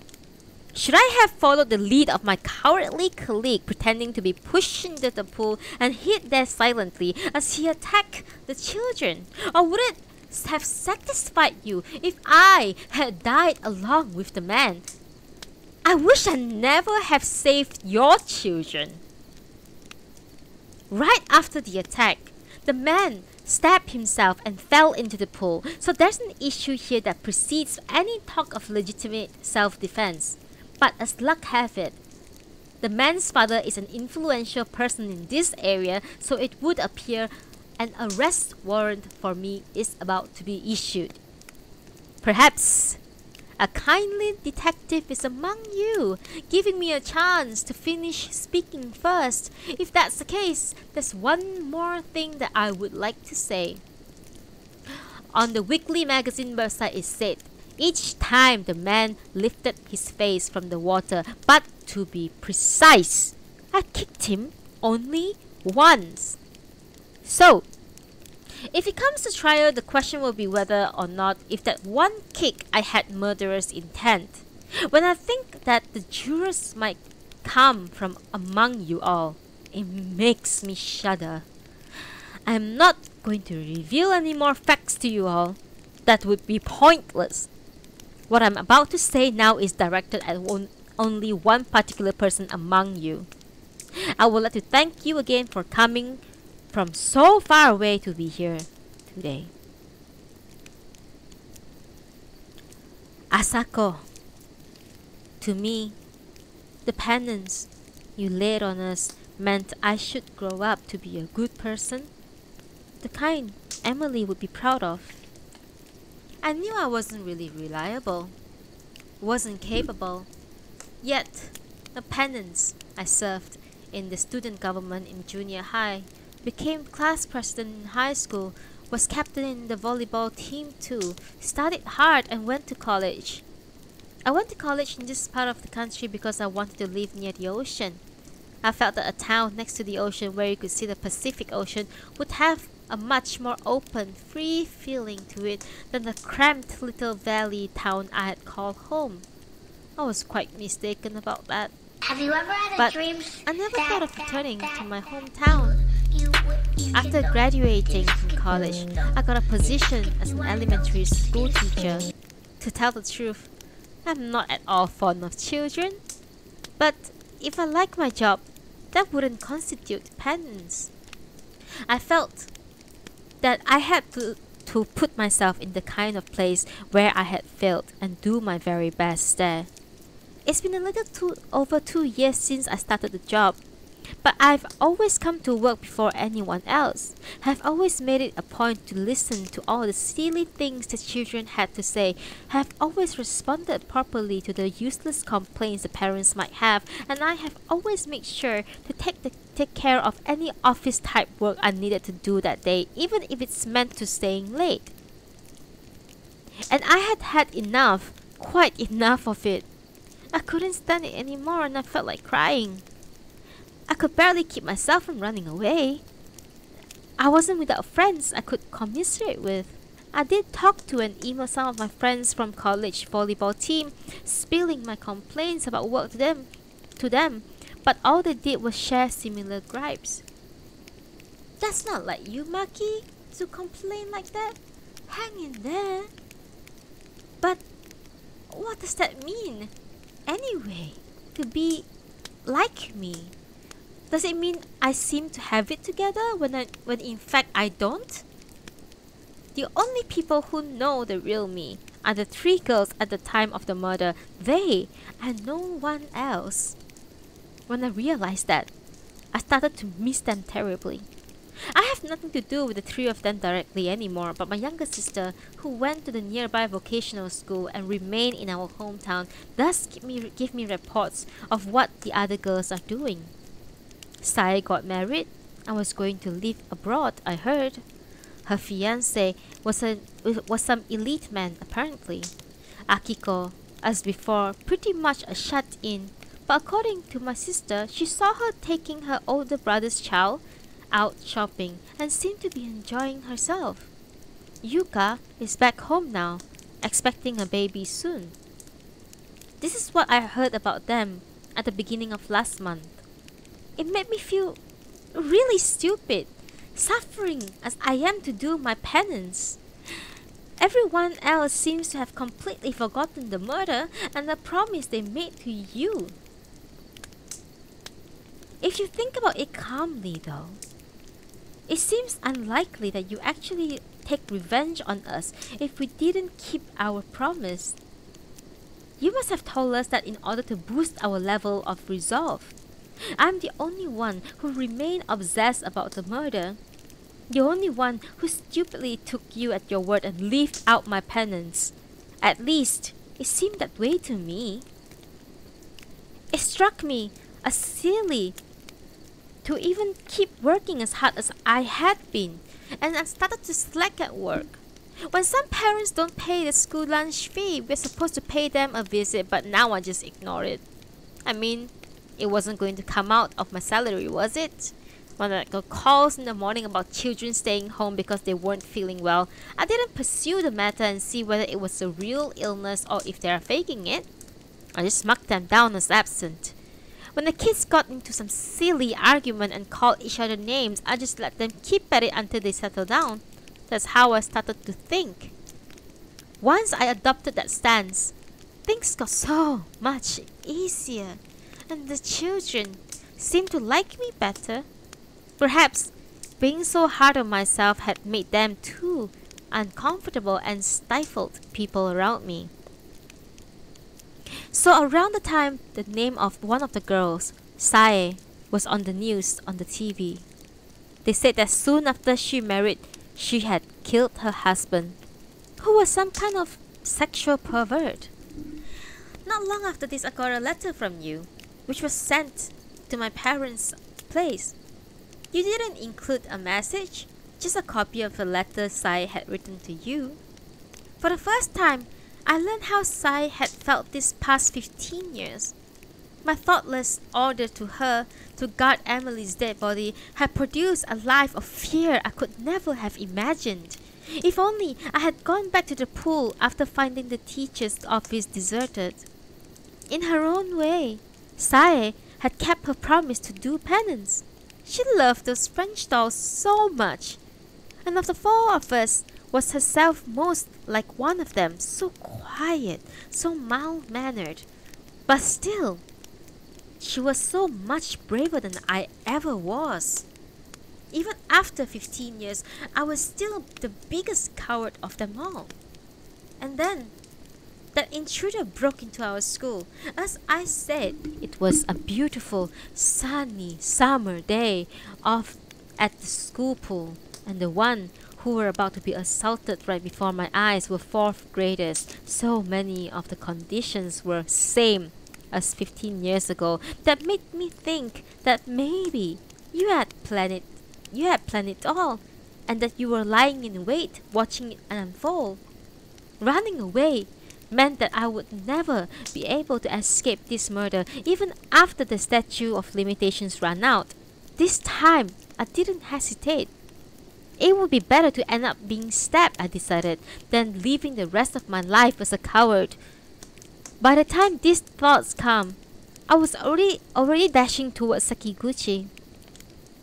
I knew in an instant now why I had become an elementary school teacher. The intense training I had endured in the volleyball team, it all had led up to this day. Now was my only chance to regain what I had lost. That's what I was thinking when I leaped at Sekiguchi's leg. It never entered my mind to strike Sekiguchi down or to kill him. All I was thinking was, I cannot let the children with me get killed. I have to protect them at all costs. This time, I have to do what needs to be done. There was one point about Miss Okui's testimony that I need to correct. She said the children had all ran to safety, but when the man was trying to climb out of the pool, there was still one child beside the pool, Ikeda, the boy who had been stabbed, and with him was Miss Okui. I didn't think she was capable of protecting Ikeda, nor did I want her to. There was only one who could handle it. Me. I think I finally understand Mr. Tanabe's feelings. Perhaps it was really my fault that he took those sleeping pills. Ikeda was screaming, "It hurts! It hurts!" The towel pressed against his wound had turned red. A sudden thought hit me. Hadn't Emily too, when she was attacked by that man, yelled out? Ever since the murder, I had been obsessed by my own cowardice and had imagined the fear the other three girls must have felt in order to measure it against with my own fear, but I had never thought about Emily and how she must have felt. She must have felt the greatest terror of all. She must have cried out for help over and over, and yet we never went to see how she was doing. Emily, I'm so very sorry. This was the first time I thought about this. At the same moment, I was not about to let some pervert and adult attack weak, defenseless children. Our lives have been ruined by an idiot adult, and there's no way I was going to let it happen again. The man had already swung his uninjured leg up onto the poolside deck. The thought that such an adult existed had me so upset that I dashed right towards him. Sekiguchi's expressionless, wet face overlapped in my mind with that of a man 15 years ago. I kicked that face as hard as I could, and in that instant I felt my penance was complete. That I had kept my promise.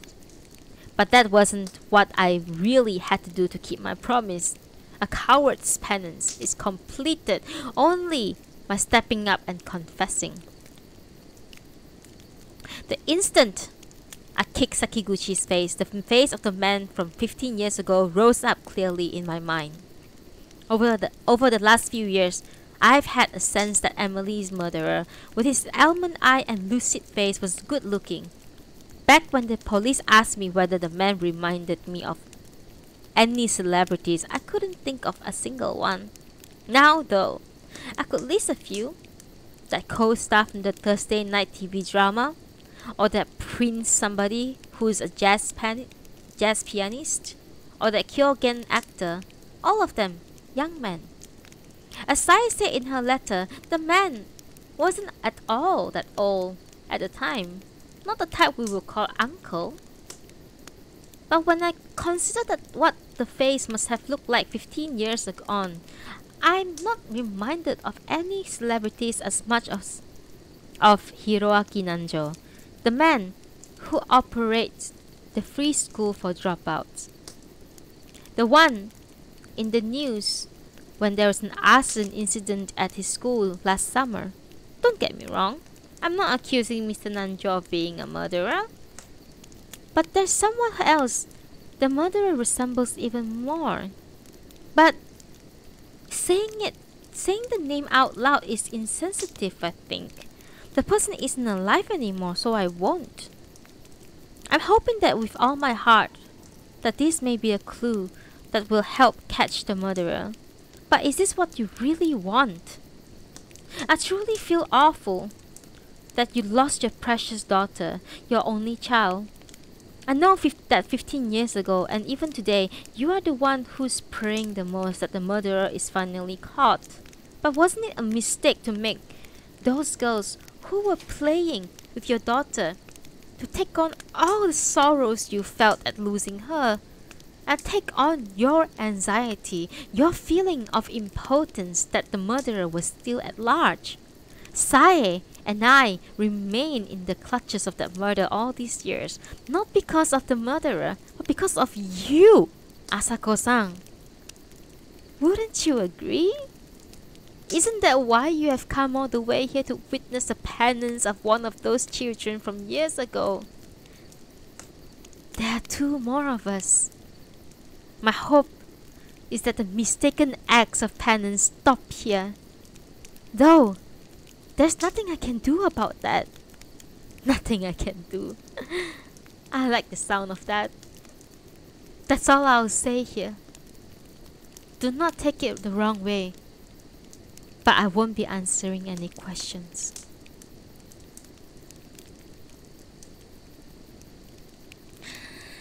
And that, my dear, is the end of the 2nd chapter, an unscheduled PTA meeting. And that will be the end for today's.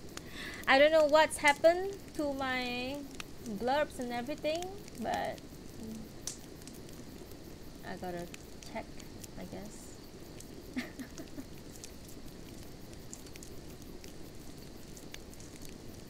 Should be. Not sure what happened. Oh, thank you so much. Thank you guys. Thank you.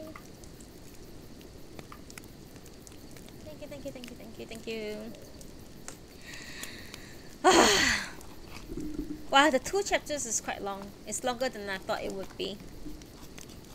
But how do y'all find it so far? Guys, is Whiskey said that the story is beautiful. Is it really beautiful or is it very gross tech?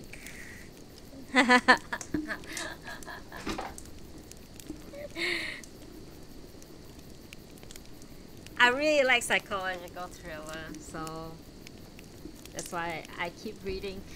I wish they would translate more of Kanae Minato's books. Oh, thank you so much. Let me check what's wrong with the redemption. Have you ever had a dream that Do you guys hear it? you I don't hear it. There is something wrong when the blurb.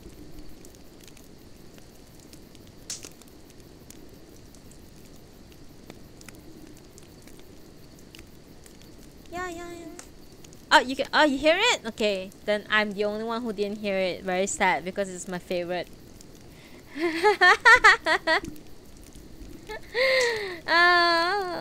Oh yeah. Oh my god, I have to like change things so like every time. Wait, let me see.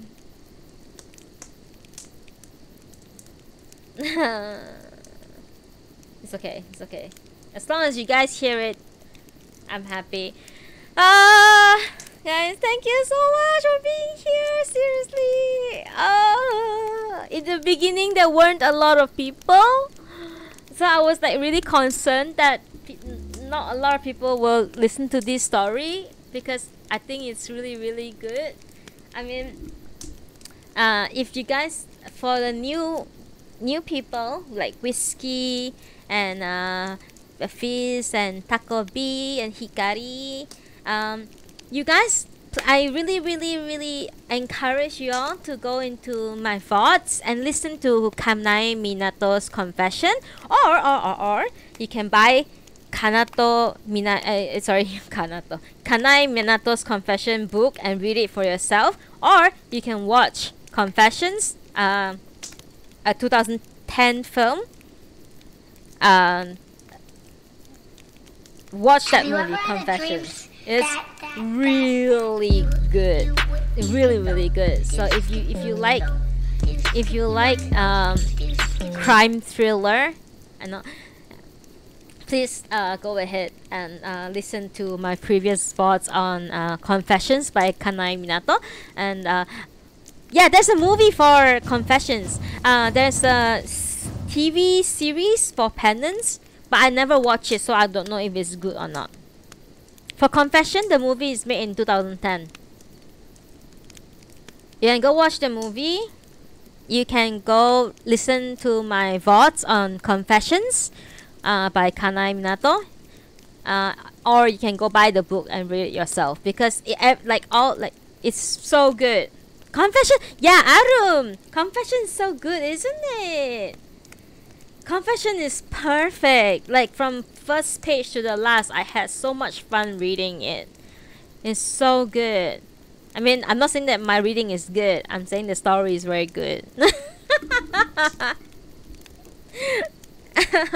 But seriously, thank you for coming to the venue. I was missing for like...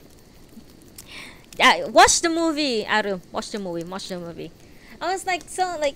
Oh, thank you for the follow. Oh my god, thank you. It's like, I was missing for 3... Oh, yeah. I will continue. Yeah, I'm trying not to like do reads for too long, because it's like very bad for my throat, and also I'm hungry for lunch.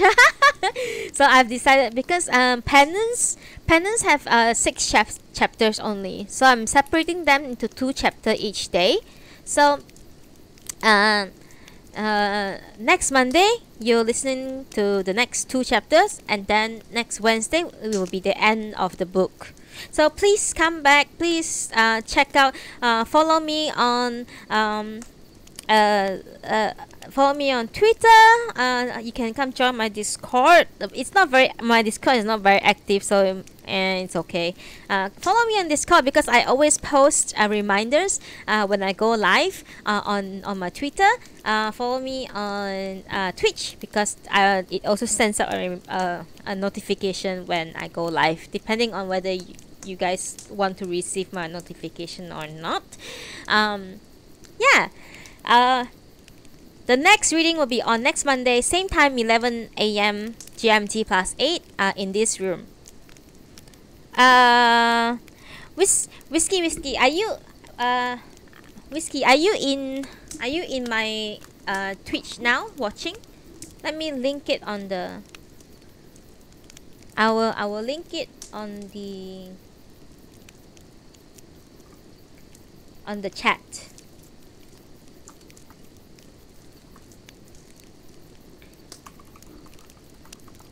Oh my god.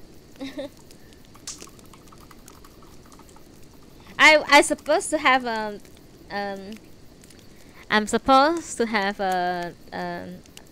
manager, but my manager is missing this morning. I think he has some emergency to attend to, so he's not here. Yeah. And my Discord is kind of not very active, so you can just follow my Twitter, I think. But yeah, my Discord link is also on my Twitter profile, so if you really want to join, just go ahead. Yeah. So anyway, if you guys since you guys are new, most of you guys are new, so Nudible is a play on word on Audible. Obviously, it's where I read books in a venue for about 2 hours. Sometimes I go by hours, sometimes I go by chapters. Going by chapter definitely is easier, but sometimes some chapters are very long, so I tend to go over the 2 hours that I set for myself. But I do try my best not to go over 3 hours. The last reading that I had, it went almost for 5 hours because I finished the entire book at once. Because the book wasn't very good. I mean, you can see it in my VOD later. The book wasn't very good, and it's just prose after prose, and there is no chapters in that book. So I just felt like I had to finish it, and I was also very much looking forward to start Penance by Kanae Minato. So I'm very glad that you guys are here. I'm very, very thankful. I had a very good momentum about three months ago, but I had to stop due to in real life situations that I can't avoid. So I had to stop for about 3 months, and when I come back, I thought that people won't be interested anymore in this kind of content, and I'm glad that you guys are interested and even come into my venue. I'm so touched. And sorry about my cat interrupting the reading twice. He really likes to eat my plants in my room, so I'm trying my best not to let him do that because they are expensive. Oh, thank you, Whiskey. Thank you. You guys are the best. Oh. Alright, guys, go. I got a new plant. It's called Kokedama. Kokedama. Kokedama. It's a kind of bonsai plant that's like, it's like a round ball at the bottom, and the plant's like coming out of the ball. So I got one of those plants, and the plant is called cat palm. It's a palm type of plant, but it's called cat palm. Because I had to make sure that my plants is not like all the flowers and like plants or succulents that I buy, I have to make sure that they are not poisonous to my cat. So when I was like researching for like one, like at the Kokedama shop, like this is the only plant that I can get, and it was like so funnily it's called cat palm, like it's so coincidentally called cat palm. So I thought that was quite nice. Anyways, guys, if you guys look into the Banuna points rewards, you guys can like redeem stuff. Besides the ever amazing "Have you ever had a dream" song, you can ask me to read a poem. I have a few poem books in front of me. I have a book that is like just entirely quotes on love. You can even redeem a single tarot card read for your day. So I'm gonna open the next 5 minutes to anyone who wants to redeem anything right now. Also, maybe a quick AMA before I go get my lunch. Ask me anything. And yeah, I just like to talk to you guys. I really like usually when I start my stream, I'm just like this talkative person who cannot stop talking. Have you ever had dreams that you can do?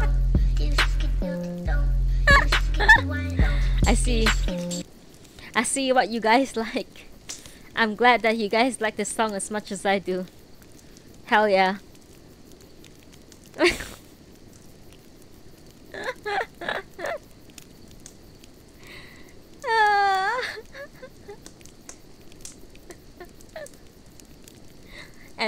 Any questions? Anything that you guys want to understand about like, you know, what kind of books I read and all that? Yeah, like so far all the books that I read are like Asian writers, but I think I'm gonna change up a bit. The next book, maybe I'll read something.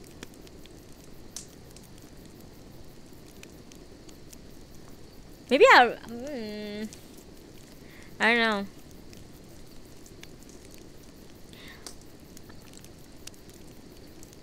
But I think I might go back to Natsume Soseki's books after this. Maybe Arum, no. Arum? Okay, another thing is that I don't really take book requests because because number one, I don't want to waste money to buy a book that I probably will not like. I mean, I already waste money on some books that I bought to read on the channel, and they are not good books, and I like have to like, you know, give it to other people and all that. I'm thinking, yeah, I don't want to waste it. Yeah. Like if I decide it for myself to go buy the book and then it's not a good book, then I feel less annoyed. But if it's like people who are like, oh, go buy this book and it's so good, but because it's like it's preferences, right? Like different people like different type of books, and I personally not crazy about like sci-fi or like adventure. Like I'm very into like crime and thrillers and drama type of books. So so sometimes it can be quite boring. I think Tokyo Ueno Station was quite boring, to be completely honest. That's why I tried to like finish it up at one go. Yeah. I know, I'm still thinking what book to I think right, the next book I'm going to read is going to be the first novel that I ever read, and that novel really got me into like reading books. But it's a very fucked up thriller drama kind of book. I remember reading it at like 14 years old, and I was like, what the fuck? It's it's that kind of book, definitely. And if you like novels being written in like different people's angles, like, you know, the same thing's happening, but you know, it's being told at a different person's angle, that book was definitely the first one that really got me into like reading. I won't tell you all what book is that, but yeah, it's a very old book that I think nobody even know that it existed. So okay, so I'm looking at my schedule now, right?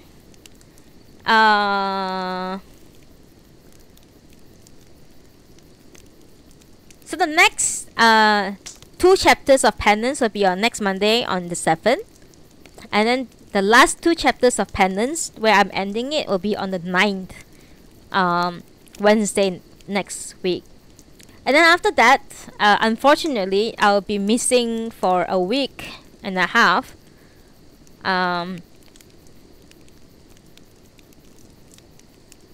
Yeah, I think I'll be missing a week for I think I'll be missing for a week and a half, because I have to travel to somewhere, my neighbor's country, to my neighboring country to work. You guys would probably know where, because the last time I went there, I did do live streaming. Oh, thank you for the beat. Thank you. Oh my god. Thank you for the chair beat. Thank you. So yeah, the last time I went to that country, I did do some live streaming. So maybe I can do some live streaming, like in real life streaming, sorry, when I'm there again. Because I don't know why I feel so much safer being there and live streaming than in my own country, I guess. But yeah, I'll be missing from 10th to 21st. I'm not missing per se, but no, I won't be able to do nudibles. So after I finish Penance, which is on the 9th of November, the next book would be, the earliest would be on the 23rd, unfortunately. And I'll have to see whether I have the energy for it or not, because I hope I can do it on the 23rd. Yeah, I'm not gonna be here for a bit. I'm not gonna. I don't. Do you have 2 accounts or something? Why is your name changed? Your name color just changed. Or can you choose your name color actually? I'm so so yeah, I'll be back. Yeah. Oh, thank you so much, Risky. Thank you.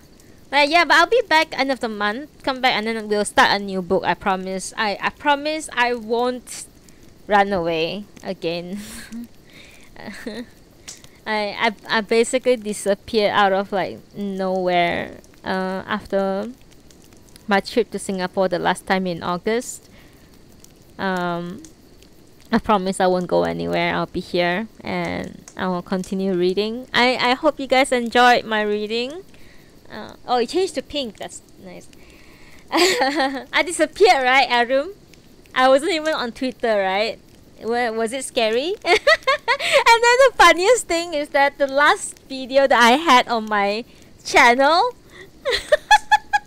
was me. What? I'm sorry. The last video I had on my channel at the time was me trying to ride on a cruiser board, and I kept falling. And the title of the video was "Watch Nuna Died." And then after that, I was missing for 3 months.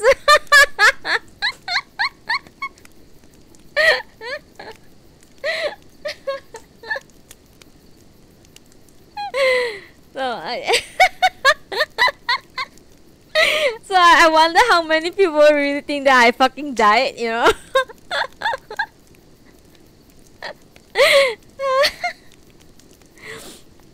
I'll correct you. I wasn't skateboarding because skateboarding is a lot harder. I was cruising. It's a cruiser board. It's not a skateboard. Cruiser board has like wider wheels, so the chances of you falling is a lot like smaller. But I still fell like hell because I'm just not good at it, and I haven't touched my board since then. And I don't think I'll be bringing my board to travel this time. Yeah. That was really fun. Yeah, I did some IRL streaming at home in my neighboring when I was traveling and all that. Yeah. No, I cannot. Like, I'm only going there for like what, 1 week. If I bring the board, I don't know. I'll think about it. Okay, don't boo me.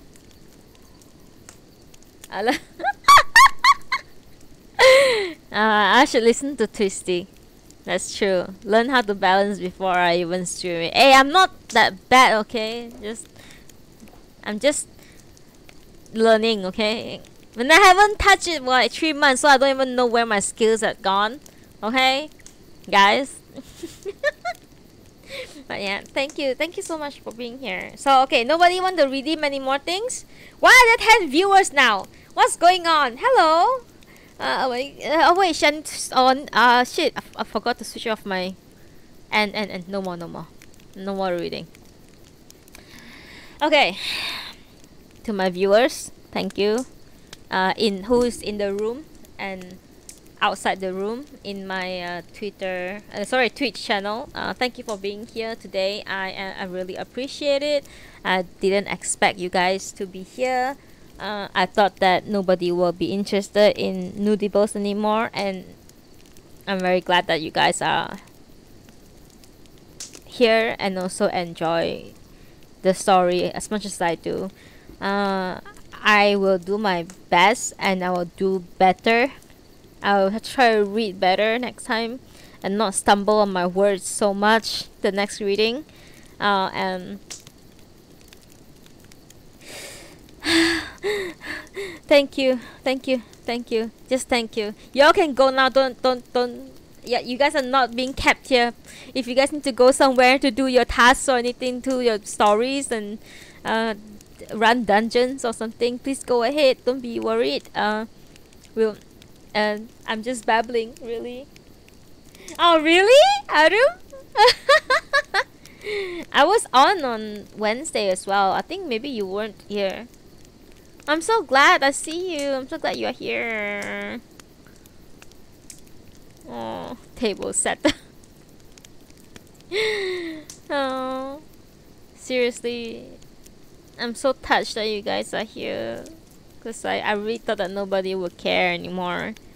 You know that feeling, right? Like you went missing for a while and then when you come back, you are so scared. It took me... Actually, I would have been back earlier if I wasn't so scared. I was like so scared to come back. And like, what if nobody listened to me anymore? You know, that kind of feeling. But I'm so glad that you guys are here and still interested. Anyway, I am hungry. And I think you guys are hungry too. It's time for lunch, guys. Thank you for being here with me. And I'll see you guys on next Monday. We'll continue the story on Monday. Okay? Until then, take care of yourself. Stay safe, stay healthy. Enjoy your weekend. Aww. Okay, Whiskey, just watch out. Around like 11 a.m. at Party Finder. On alternate days, Monday, Wednesday, Friday. I usually do that. Yeah. But if you follow me on Twitter, it's easier because I do throw out like reminder. And also I will post a tweet when I go live. Yes. Yes. Thank you so much for being here. Thank you. Thank you, thank you, thank you. I'm gonna go eat now. You guys are free to go. This is not a prison. I thought about like redecorating this place. Thank you. Yeah. Thank you, guys. Thank you. Thank you, thank you, thank you, thank you. Thank you, Arun. Thank you, Whiskey. Thank you, Fees. Thank you, thank you. Thank you, Sponge Silky. What, taco? Wait. Okay. Taco B? Where do you get Taco B title? That's insane. Thank you, Hikari. Thank you, thank you, thank you. You guys are awesome.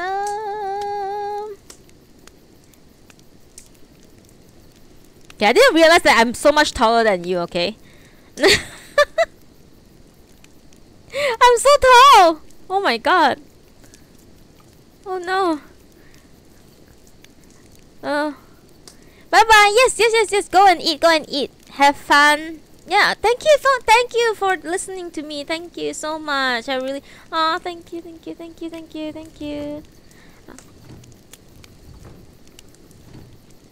I'll see you guys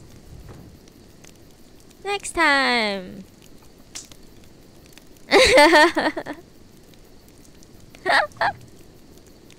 Wait.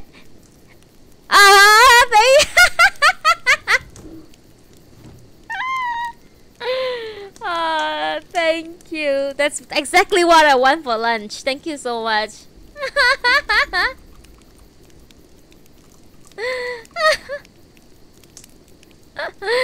I'll see you guys.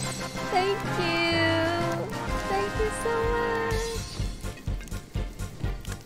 Oh my god, thank you for the beats. Oh my god, thank you so much for the beat. Cheers. Thank you so much.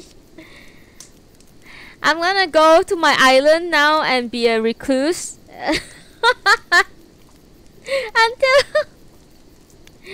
Until then, I will see you guys. Thank you. Bye bye. I'm gonna end my stream here. Thank you for the beats. Thank you for the cheers. Thank you for the follow. I really appreciate it. I love you guys. Stay safe, stay healthy, and see you guys soon. Bye bye.